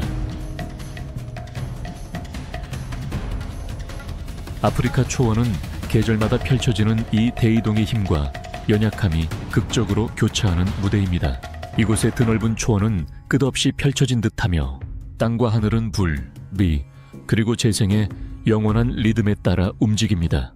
계절 이동이란 동물들이 기후, 먹이, 그리고 물의 변화를 대응하기 위해 해마다 주기적으로 이동하는 현상을 말합니다.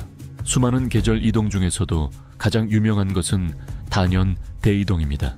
세렝게티 생태계, 즉 탄자니아와 케냐에 걸쳐 3,000제곱킬로미터 이상에 이르는 이 광활한 지역에서는 지구상에서 가장 거대하고 장엄한 이동 중 하나가 펼쳐집니다.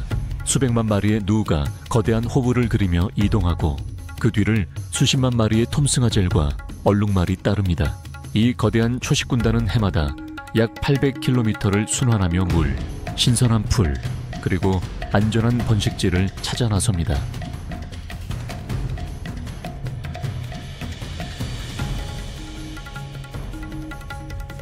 일부 종들은 정해진 이동 경로 대신 생물 군계 간 이동이라 불리는 더 유연한 방식을 택합니다. 지능, 공간 기억, 그리고 삶의 경험을 논할 때 아프리카 숲 코끼리만큼 뛰어난 동물은 없을 것입니다. 초원 생태계에서 그들은 해마다 자신의 생존 경로를 스스로 설계할 수 있는 몇 안 되는 생명체입니다. 이는 유전적 본능이 아니라 기억과 경험, 그리고 사회적 전승을 통해 이루어집니다. 무리의 리더는 대개 하암살이 넘은 암컷으로 가장 나이 많고 경험이 풍부한 개체입니다. 그녀는 모든 숨겨진 무릉덩이, 첫 비가 내린 뒤 열매가 떨어질 나무, 그리고 출발해야 할 정확한 시점을 기억하고 있습니다. 무리는 물을 찾아 하룻밤 사이에 48에서 80km를 이동하기도 합니다. 말리의 구르마 지역에서는 초원과 사일 반사막을 오가는 코끼리들이 약 3,000제곱킬로미터에 달하는 거대한 호 형태의 이동 경로를 따라 이동하는 것이 관찰되었습니다.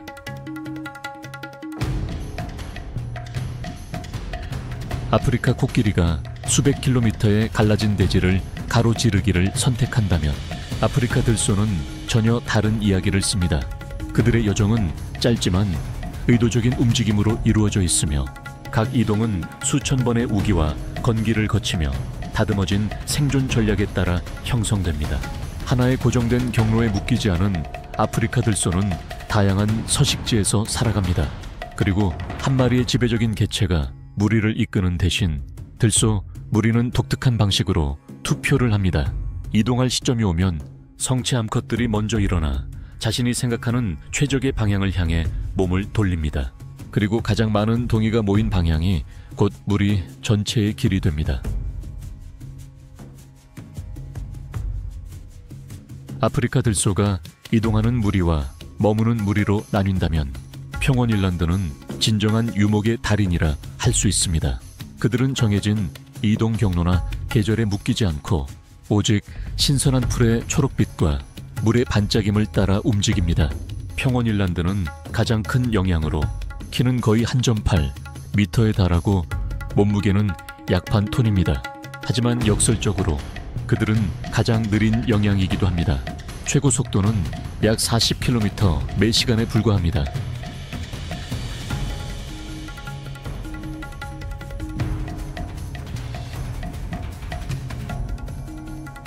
아프리카의 초원은 마치 하나의 거대한 생명체처럼 작동합니다.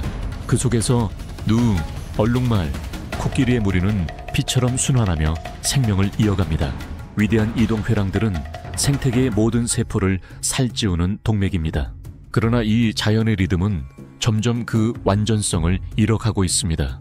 이러한 도전에 맞서 보존의 노력들은 연결을 회복하는 데 초점을 맞추고 있습니다. 이 회랑들은 단순히 지도 위의 길이 아닙니다. 그것들은 한 대륙의 동맥이자 계절과 계절을 세대와 세대를 이어주는 오래된 약속입니다. 이 길들이 온전히 남아있는 한 아프리카의 위대한 맥박은 계속 울릴 것입니다. 그것은 연약하면서도 영원한 생명의 리듬이며 이제 그 박동은 우리의 손안에 놓여 있습니다. 여러분, 안녕하세요. 다시 채널에 오신 것을 환영합니다. 여러분은 한 번이라도 생명과 죽음이 단 한 번의 숨결로 갈리는 곳, 그리고 본능만이 유일한 무기가 되는 그런 세상을 상상해 본 적이 있나요? 그곳에는 자비도 법칙도 없습니다. 오직 강한 자만이 살아남을 수 있죠.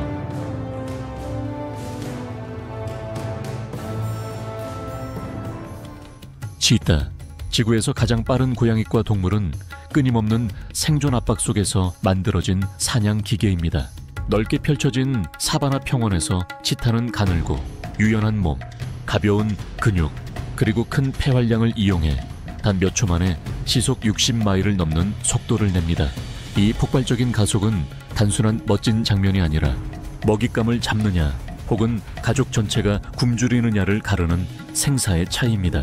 낮 동안 멀리까지 볼 수 있도록 적응된 치타의 눈은 먹잇감을 거의 수학적인 정확도로 포착합니다.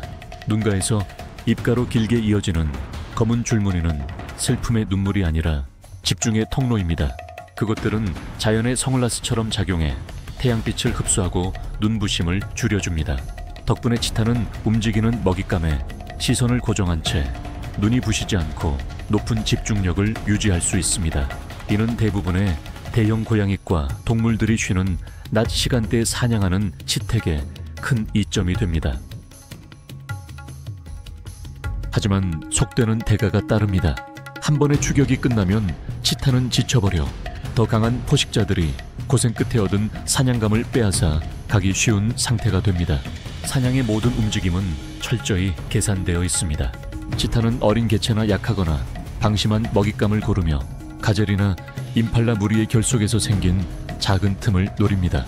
드문드문 자란 풀을 은신처로 삼아 조심스럽게 접근하다가 이상적인 거리, 보통 300피트 이내에 다다르면 폭발적인 속도로 돌진합니다. 추격은 미친 듯한 경주이며 보통 20초에서 60초 사이에 끝납니다. 이 짧은 시간 안에 먹잇감을 잡지 못하면 치타의 천이 너무 올라 사냥이 실패로 끝납니다.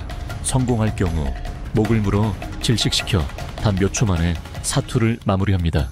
그러나 승리가 곧 식사를 보장하지는 않습니다. 치타는 사자가 오거나 하이에나 혹은 독수리 떼가 사체를 발견하기 전에 가능한 한 빨리 먹어치워야 합니다. 종의 생존은 번식에도 달려 있습니다. 암컷은 홀로 새끼를 키우며 은밀한 굴 속에서 보호하고 추적을 피하기 위해 자주 거처를 옮깁니다.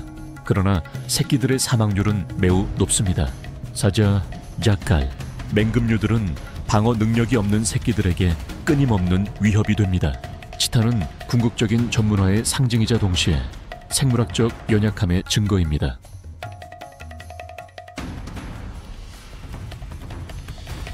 치타가 드넓은 평원에서 속도에 의존한다면 나무가 듬성듬성 자란 사반에서는 순수한 힘과 협력이 지배합니다. 강가의 그늘 아래 임팔라 무리가 풀을 뜯고 있습니다. 날씬한 몸은 아침 햇살에 금빛으로 반짝입니다. 우아한 외모 뒤에는 끊임없는 경계심이 숨어 있습니다. 임팔라는 남아프리카에서 가장 우아한 영양 중 하나로 한 번의 점프로 30피트를 뛰어넘고 최대 10피트 높이까지 솟구칩니다. 마치 공기가 직접 그들을 위험에서 들어 올리는 듯합니다. 이런 화려한 점프는 단순한 도주 수단이 아닙니다. 그것은 죽음과의 대화이며 보이지 않는 시선들을 향한 도전의 메시지입니다. 나는 생명이다. 나는 속도다. 나를 쫓는 것은 헛된 일이다. 각 점프는 그렇게 외칩니다. 그것은 에너지를 건 도박이자 생명을 건네기에서 벗어나기 위한 방어 전략입니다. 가까운 마른 풀밭 사이로 검은 반점들이 어른거린다. 그것은 진조개였다. 마치 중세의 작은 전사들처럼 각각은 헬멧을 쓴 듯한 모습으로 푸른빛이 도는 검은 깃털, 검은 눈, 붉은 볕, 그리고 몸 전체에 흰 전무늬를 가지고 있다. 그들의 걸음걸이는 어딘가 우스꽝스러울 만큼 급해 보이지만 아주 작은 바스락거림이라도 들리는 순간 무리는 즉시 얼어붙은 듯 멈춰서서 마치 돌로 변한 듯 움직이지 않는다. 진조개는 초원의 시끄러운 경비병이다. 그들의 날카로운 울음소리는 주변의 모든 생명체에게 다가오는 위험을 경고한다. 또한 이들은 끊임없이 초원을 지키는 감시자이기도 하다. 수많은 곤충과 기생진드기를 먹어치워 초식동물들을 병으로부터 보호하기 때문이다. 이 관계는 완벽한 공생의 예시를 할 수 있다. 큰 동물들이 성가신 기생충에서 해방되는 동안 진조개는 쉽고 안전한 한 끼 식사를 얻게 된다. 그들은 단순한 경보 시스템이 아니라 초원의 청소부이기도 하다. 그리고 드문드문 흩어진 아카시아 나무 그늘 아래에서 사자는 잔혹한 지배력을 확립한다. 그의 사냥 전략은 속도에 있지 않고 집단의 힘에 있다. 사자는 대형 고양이과 동물 중에서도 집단의 힘을 가장 완벽하게 구현한 존재다. 홀로 사냥하는 치타와 달리 사자는 무리라 불리는 구조화된 집단으로 움직이며 광활한 초원 위에서 지배력을 유지한다. 수컷의 갈기는 위험의 상징일 뿐 아니라 격렬한 싸움 속에서 자신을 보호하는 방패이기도 하다. 사자의 갈기의 색과 밀도는 단순한 신체적 방어가 아니라 건강과 힘을 보여주는 살아있는 이력서다. 갈기가 어두울수록 그것은 더 많은 전투에서의 승리, 불 속에서 단련된 체력, 그리고 모든 경쟁자가 이해하고 암사자들이 갈망하는 침묵의 권력 신호를 의미한다. 그래서 암사자는 어두운 갈기를 가진 수컷을 짝으로 선택하는 경향이 있으며 다른 수컷들은 그들에게 도전하기를 주저한다. 한편 더 민첩한 암사자들은 사냥의 중심적인 역할을 맡는다. 그들은 놀라울 정도로 정교한 협동 공격을 펼친다. 이런 협력은 고양이과 동물 세계에서는 매우 드문 일로 사자를 전략적이고 잔혹한 포식자로 만든다. 매복은 대체로 기온이 낮은 새벽이나 황혼 무렵에 이루어지며 이는 긴 추격에 유리하다. 암사자들은 반원형으로 포진하고 한 마리가 앞으로 나아가 먹잇감을 무리해서 분리시킨다. 이 전술은 가장 약한 개체를 고립시켜 도망칠 가능성을 최소화한다. 그러나 잔혹함은 먹잇감에게만 향하지 않는다. 무리 내부에서도 먹이에 접근하는 서열을 놓고 자주 다툼이 벌어진다. 사자의 사회적 삶은 사냥에 유리하지만 동시에 위험으로 가득하다. 집의 수컷은 암컷과 새끼들을 외부 침입자로부터 지켜야 한다. 영역 싸움은 매우 치열하며 때로는 치명적인 부상으로 이어진다. 새로운 수컷이 무리를 장악하면 잔혹함은 더욱 극대화된다. 이전 지배자의 새끼들은 모두 죽임을 당해 오직 새로운 혈통만이 번식하도록 한다. 인간의 눈에는 잔인해 보이지만 이는 자연이 설계한 유전적 연속성의 전략이다. 초원 위에서 사자의 포효는 권력의 소리 없는 경고다. 그 소리는 최대 5마일 떨어진 곳에서도 들리며 무리의 존재를 알리고 침입자들을 물러서게 만든다.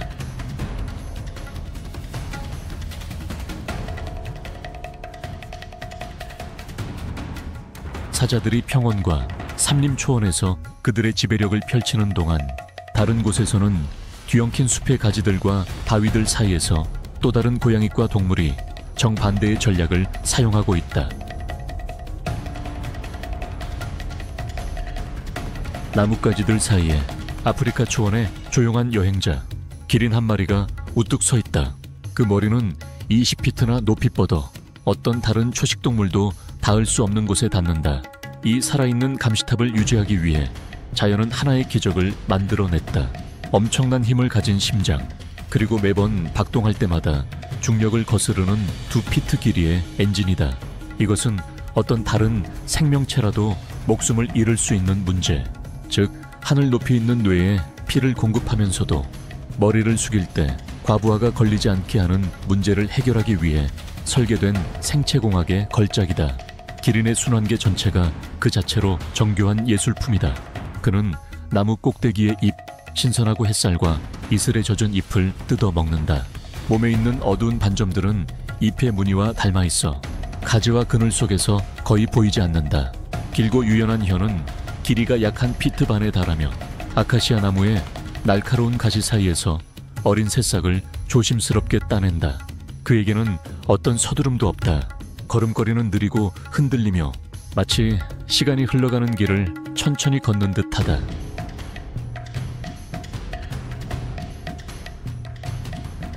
거대한 나무의 가지 위, 잎사귀 사이로 스며드는 희미한 빛 속에 숨어있는 사냥꾼이 있다. 바로 갈색 뱀독수리다. 그 눈빛은 단검처럼 날카롭다.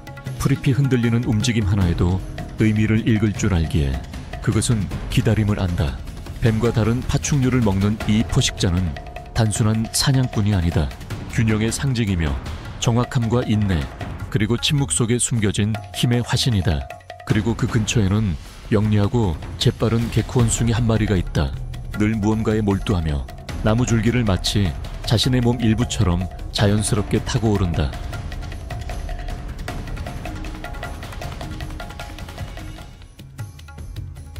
그리고 표범, 고독하고 조용하며 은밀하다.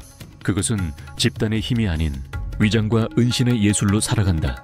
표범은 대조의 사냥꾼이다. 작고 날렵한 몸에 믿기 어려운 힘을 지녔으며 완벽한 침묵 속에서 움직인다. 사자와 달리 정면 대결을 피하고 생존은 오로지 눈에 띄지 않는 능력에 달려있다. 햇살이 나무십 사이로 스며드는 빛과 바위 그림자 속에서 꽃무늬 같은 반점의 털가죽은 완벽한 위장을 이룬다. 그러나 무엇보다 인상적인 것은 자신보다 훨씬 큰 먹잇감을 나무 위로 끌어올릴 수 있는 능력이다. 그것은 단순한 힘만이 아니라 뛰어난 기술의 증거이기도 하다. 표범의 놀라운 등반 능력, 특히 나무를 내려올 때의 유연함은 독특한 해부학적 구조 덕분이다. 바로 매우 유연한 발목 관절이다. 다른 대형 고양잇과 동물들과 달리 표범은 뒷발목을 거의 180도까지 회전시킬 수 있다. 덕분에 머리를 아래로 향한 채 내려가면서도 뒷발톱으로 나무 줄기를 단단히 붙잡을 수 있으며 탁월한 균형감과 안정성을 유지한다. 이러한 적응력은 나무를 안전한 피난처이자 침범할 수 없는 식량 창고로 바꿔놓는다. 다른 포식자들과 달리 표범은 사냥감을 나무 위로 끌어올리는 것을 선호한다. 튼튼한 가지들 사이에서 보호받으며 하이에나와 사자의 탐욕스러운 시선으로부터 멀리 떨어져 안전하게 먹을 수 있다. 고독한 삶은 끊임없는 경계를 요구한다. 어떤 표범도 무리의 도움에 의존할 수 없다. 모든 싸움, 모든 식사는 오직 자신의 능력으로만 얻어진 결과다. 암컷은 도움 없이 새끼를 키우며 굴이나 울창한 숲을 속에 감춰 보호한다. 그럼에도 불구하고 새끼들의 생존율은 여전히 낮다. 아프리카의 대형 고양잇과 동물들 가운데 표범은 가장 적응력이 뛰어난 종이다. 광활한 초원부터 울창한 밀림, 험준한 산악지대에 이르기까지 어디서나 살아간다. 이러한 유연함 덕분에 표범은 대륙 전역에 널리 분포하게 되었다. 위장술, 조용한 힘, 그리고 전략적인 지능은 표범을 유일무이한 사냥꾼으로 만든다. 행동은 잔혹하지만 그 존재는 마지막 순간까지 보이지 않는다.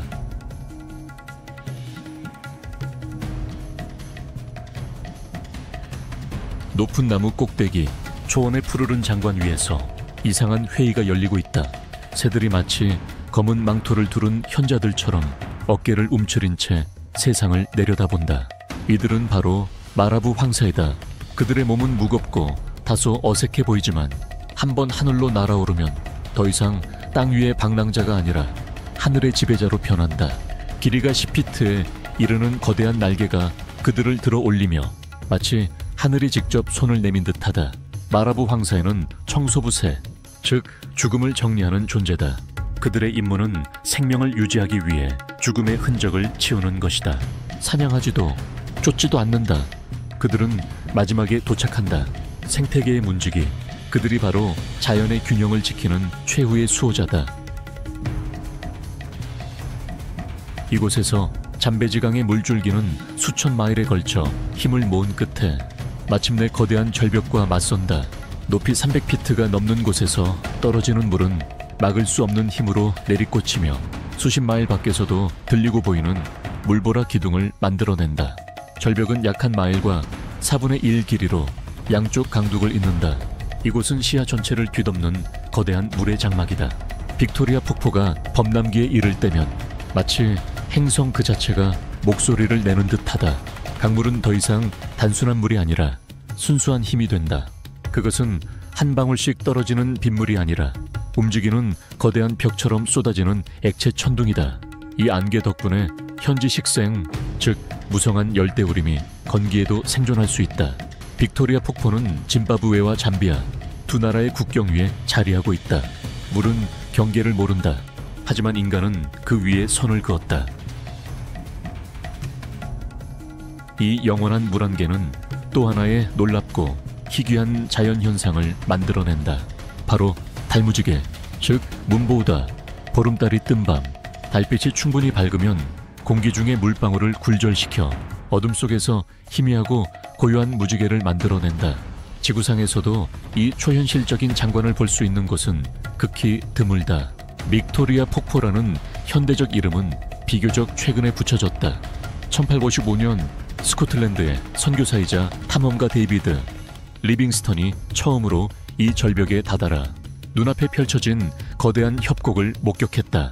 그는 이곳에 영국의 빅토리아 여왕의 이름을 붙였다. 한편 더 탁 트인 초원지대에서는 정반대의 사냥 전략을 지닌 포식자가 등장한다. 바로 아프리카 들개다. 고독한 침묵과 달리 이들의 잔혹함은 극도의 협동에서 비롯된다. 무리는 흔들림 없는 규율과 속도, 그리고 효율로 함께 사냥한다. 페인티드, 울프라고도 불리는 이들은 대륙에서 가장 효율적인 사냥꾼 중 하나다. 한 무리는 90마리 이상으로 구성될 수 있으며 각 개체가 사냥 중 특정한 역할을 맡는다. 이러한 조직력은 추격을 거의 군사작전처럼 만든다. 그들의 협동은 놀라울 정도로 정교하며 심지어 사냥을 시작할 시점을 민주적인 투표로 결정하기도 한다. 사냥 전 기이한 의식이 열린다.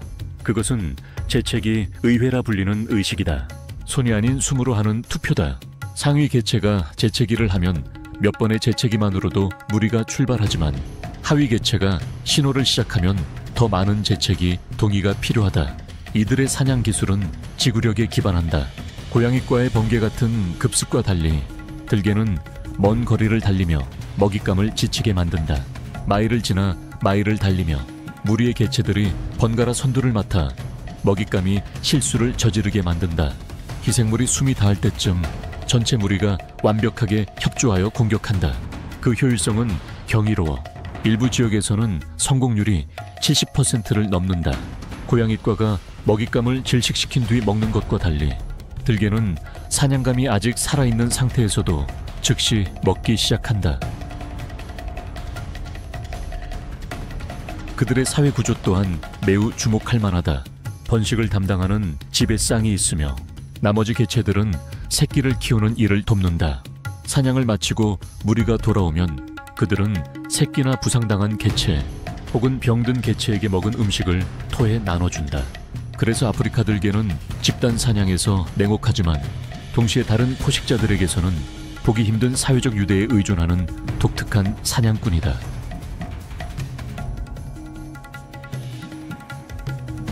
덤불과 마른 풀 사이로 천천히 거대한 형체가 드러난다. 아프리카 물소, 마치 돌로 깎아 만든 듯한 육중한 존재. 그 걸음은 무겁지만 침착하며 그 눈빛에는 혹독함이, 걸음걸이에는 자신감이 서려 있다. 그는 도망자도 사냥꾼도 아니다. 바로 평원의 주인이다. 초승달처럼 구부러진 뿔, 비 오는 밤처럼 검은 털을 지녔다. 들개가 규율과 협력으로 초원을 지배한다면 다른 지역에서는 수와 기회에 의존하는 또 다른 냉혹한 경쟁자가 있다. 바로 점박이 하이에나다. 종종 과소평가되지만 이들은 자신만의 잔혹함을 지니고 있으며 강력한 무리의 힘으로 아프리카의 가장 강한 포식자들에게조차 도전할 수 있다. 많은 이들이 그들을 단순한 청소동물로 생각하지만 실제로는 뛰어난 사냥꾼이다. 강력한 체격, 뼈를 부술 만큼 강한 턱, 그리고 뼈까지 씹어 삼키는 치아 구조 덕분에 어떤 사체라도 완벽히 활용할 수 있다. 그들의 교합력은 육식 포유류 중에서도 가장 강력한 수준이다. 점박이 하이에나의 사냥 전략은 지구력과 협동에 기반한다. 그들은 얼룩말, 영양을 먼 거리까지 쫓으며 지치게 만들어 결국 탈출하지 못하게 한다. 일반적인 인식과는 달리 그들은 사자의 남은 먹잇감에만 의존하지 않는다. 오히려 사자가 그들의 사체를 빼앗는 경우가 흔하다.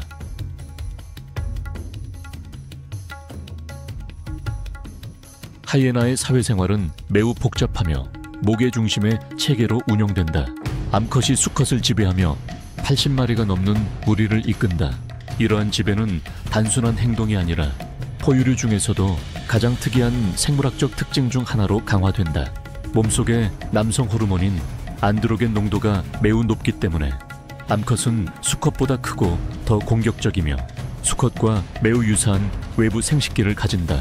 이 독특한 특징은 교미와 출산을 어렵게 만들지만 동시에 절대적인 여성 주도의 사회 질서를 가능하게 한다. 그들의 잔혹함은 사냥에서만 그치지 않는다. 같은 배의 새끼들끼리도 태어나자마자 싸워 죽이기도 하며 이렇게 살아남은 개체들이 자신의 지위를 강화한다. 그들의 날카롭고 웃음 같은 울음소리는 즐거움의 표현이 아니라 위치와 흥분, 그리고 도움 요청을 전달하는 복잡한 소통 신호다.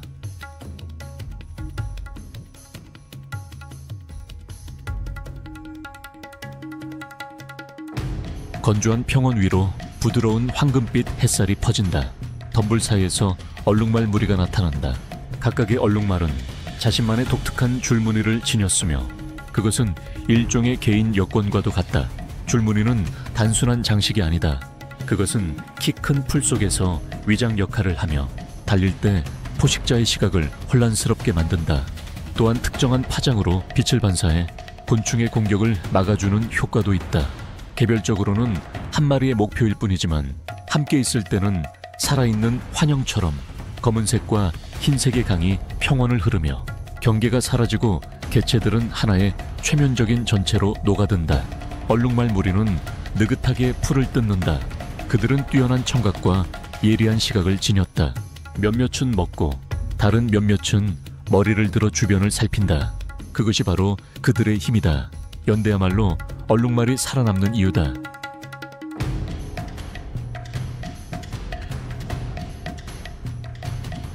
아프리카의 야생 곳곳에서 자연의 잔혹함은 타협할 수 없는 법칙이다. 치타는 속도의 극한을 이용하고 사자는 집단의 힘을 유지하며 표범은 은밀함으로 지배한다. 들개는 조직적인 사냥을 수행하고 점박이 하이에나는 지구력과 기회를 무기로 삼는다. 서로 다른 전략과 신체를 가졌지만 모두의 목표는 같다. 실수는 곧 죽음을 의미하는 이 환경에서 살아남는 것이다. 아프리카에서 이제 우리는 완전히 다른 세상으로 이동한다. 알래스카의 북극과 아한데 지역에서는 순백의 북극올빼미가 얼음 같은 풍경 속에 완벽히 녹아들어 완전한 위장을 이룬다. 두꺼운 깃털은 발까지 덮여 있어 영하 40도 화씨 이하로 내려가도 따뜻함을 유지한다. 많은 부엉이들과 달리 북극올빼미는 낮 동안 활동하며 특히 여름철에 활발하다. 이 덕분에 해가 지지 않는 끝없는 낮 동안에도 계속해서 사냥할 수 있는 이점을 가진다. 들쥐의 일종인 레밍이 그들의 주요 먹이이지만 온도 변화와 눈의 상태 변화로 인해 레밍의 번식 주기가 심각하게 교란되어 북극올빼미 개체군에 점점 더 큰 압박을 주고 있다. 벨루가고래, 즉 흰고래로 알려진 이 종 또한 변화의 영향을 피할 수 없다. 다양한 소리를 내는 것으로 유명한 벨루가는 바다의 카나리아라는 별명을 가지고 있다. 여름이 되면 이들은 북쪽으로 이동해 알래스카의 하구와 해안만에 모여들고 겨울이 되어 바다가 얼기 시작하면 남쪽으로 내려가 얼음이 덜 낀 물을 찾아간다. 그들의 식단에는 문어, 오징어, 게, 그리고 연어 같은 물고기들이 포함된다.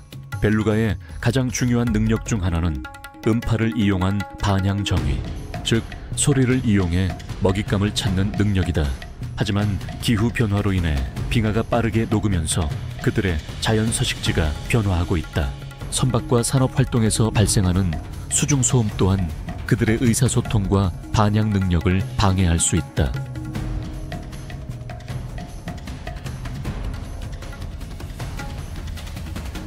북극의 얼음에서 생태계는 점차 새로운 풍경, 즉 타이가 숲으로 이어진다. 긴 혹한의 겨울이 끝나면 짧지만 활기찬 여름이 찾아온다. 이곳은 검은 가문비와 흰 가문비 같은 키 큰 침엽수가 하늘을 찌를 듯 자라는 곳이다. 그러나 기후변화는 점점 이 자연의 균형을 무너뜨리고 있다. 따뜻해진 기온과 길어진 여름은 점점 더 큰 산불의 위험을 불러온다.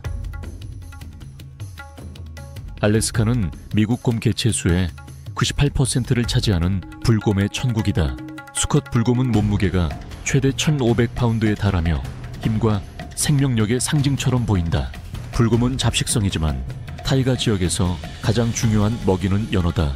먹이가 풍부한 시기에는 하루에 최대 90파운드의 음식을 섭취할 수 있다. 지방이 풍부한 연어 덕분에 그들은 빠르게 체중을 늘리고 혹독한 겨울을 버틸 에너지를 저장한다. 겨울이 오면 불곰은 동면에 들어간다. 하지만 지구 온난화로 인해 그들의 서식 환경이 크게 달라지고 있다. 한때 길고 안정적이던 겨울이 점점 짧아지면서 곰들은 충분한 에너지를 비축하지 못한 채 너무 일찍 깨어나곤 한다.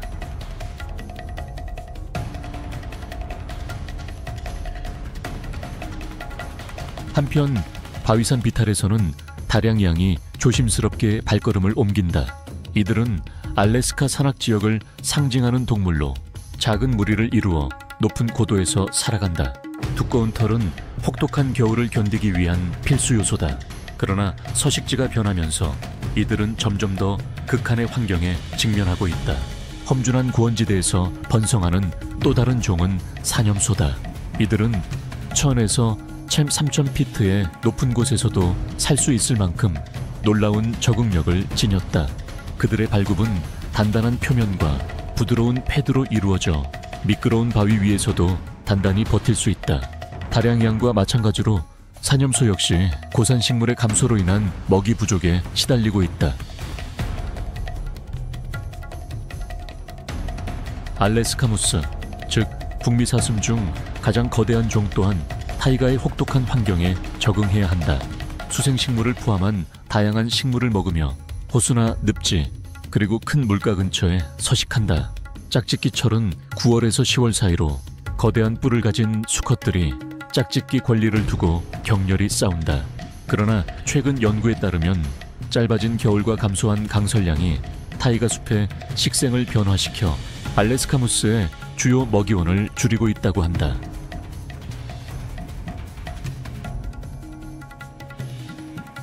회색 늑대는 결코 빠질 수 없는 최상위 포식자다. 그들의 힘은 효율적인 무리 사냥 전략에 있다. 알래스카의 늑대 무리는 보통 6마리에서 12마리로 구성되며 알파 수컷과 암컷이 이끈다. 무리 구성원 간의 강한 유대는 그들이 뛰어난 사냥 전략을 펼칠 수 있게 하며 특히 엘크나 술록 같은 대형 먹잇감에 맞설 때 빛을 발한다. 하지만 기온 상승과 길어진 여름으로 인한 산불이 점점 심각한 위협이 되고 있다. 그 결과 늑대 무리들은 먹이를 찾기 위해 점점 더 멀리 이동해야 한다.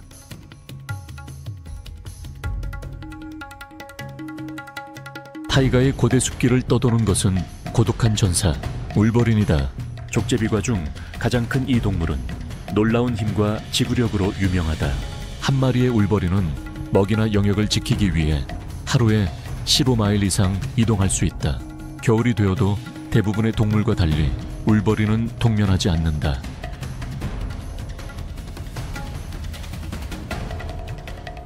타이가의 하늘 위에서는 황금 독수리가 인상적인 날개 폭과 위험 있는 존재감으로 군림한다. 이 맹금류는 압도적인 힘과 무적의 사냥 실력으로 잘 알려져 있다. 그러나 따뜻해진 기후로 인해 눈토끼나 족제비 같은 먹잇감이 북쪽이나 더 높은 고도로 이동하고 있어 황금 독수리는 사냥 영역을 넓혀야 하는 상황에 처했다. 또한 풍력 터빈과 송전선 같은 자원 개발 프로젝트 등 인간의 활동도 그들에게 커다란 도전이 되고 있다.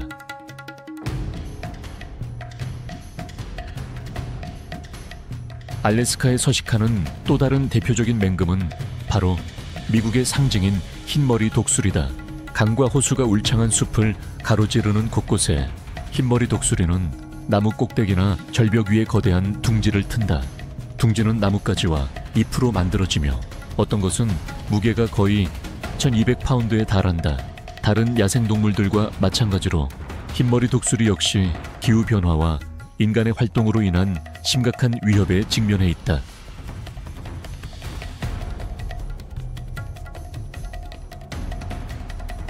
세계에서 가장 빠른 맹금류, 시속 200마일에 달하는 급강하로 먹이를 낚아채는 새가 있다. 그것은 바로 매, 즉 송골매다. 역사적으로 이들은 살충제 DDT로 인해 심각한 위협을 겪었다. 수가 회복되고 DDT가 금지되었음에도 송골매는 여전히 자연 서식지에서 수많은 도전에 맞서야 한다.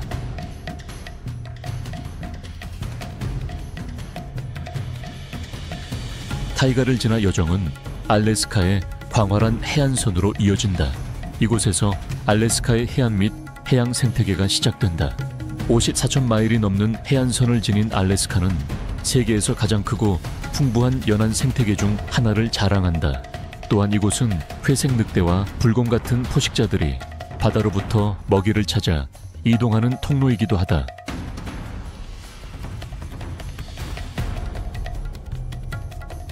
알래스카의 연어들은 특히 인상적인 산란 이주 행동으로 잘 알려져 있다.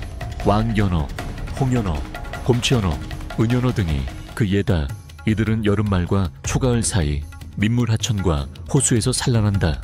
그리고 바다에서 2년에서 5년을 보낸 후 태어난 바로 그 강으로 되돌아가는 여정을 시작한다. 이러한 귀소 본능은 자연의 신비 중 하나로 연어들은 물속의 화학적 신호와 지구 자기장을 이용해 방향을 찾는다. 산란을 마친 뒤 대부분의 연어는 생을 마감한다.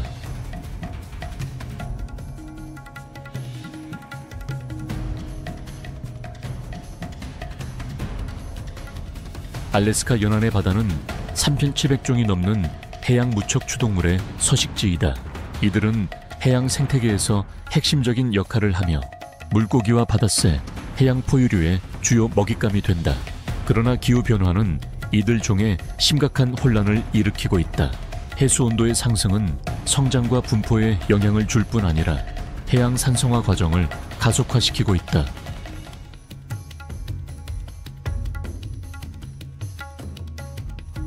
해달은 무척 추동물 개체수 감소의 영향을 가장 크게 받는 종 중 하나다. 해달은 족제비과 중 가장 큰 동물로 삶의 거의 전부를 물 위에서 보낸다. 단순한 포식자를 넘어 해달은 도구를 사용하는 몇 안 되는 포유류 중 하나로 알려져 있다. 먹이를 찾기 위해 잠수할 때 해달은 종종 좋아하는 돌을 들고 다닌다. 수면 위로 올라오면 등을 대고 누워 가슴 위에 돌을 올려두고 그것을 모루처럼 사용해 조개나 성게의 단단한 껍질을 깬다.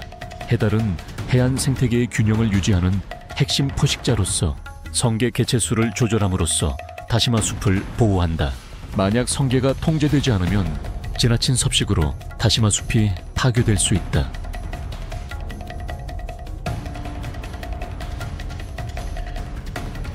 알래스카에서 알류션 열도까지 이어진 해안과 섬들 곳곳에서는 스텔러 바다사자가 모래사장에서 햇볕을 쬐고 있다. 이들은 귀신고래과 중 가장 큰 해양 포유류이다. 베링해와 추코치해의 차가운 물속에서 살아가는 스텔러 바다사자는 생존을 위해 특별한 적응을 이루었다. 대표적인 특징은 피부 아래의 두꺼운 지방층이다. 하지만 많은 해양 생물들과 마찬가지로 스텔러 바다사자 역시 환경 변화와 먹이 경쟁 등 여러 요인으로 개체 수가 감소하고 있다.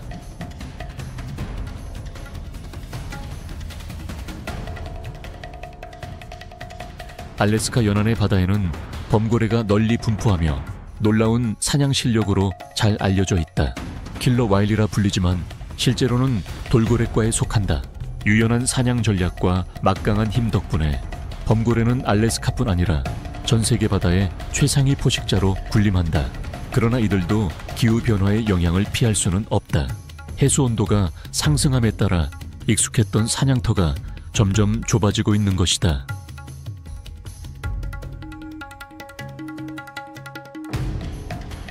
레드우드 국립공원과 주립공원의 고대 숲속에는 학명 세코야, 샘퍼비렌스로 알려진 레드우드 나무들이 하늘 높이 솟아 있습니다.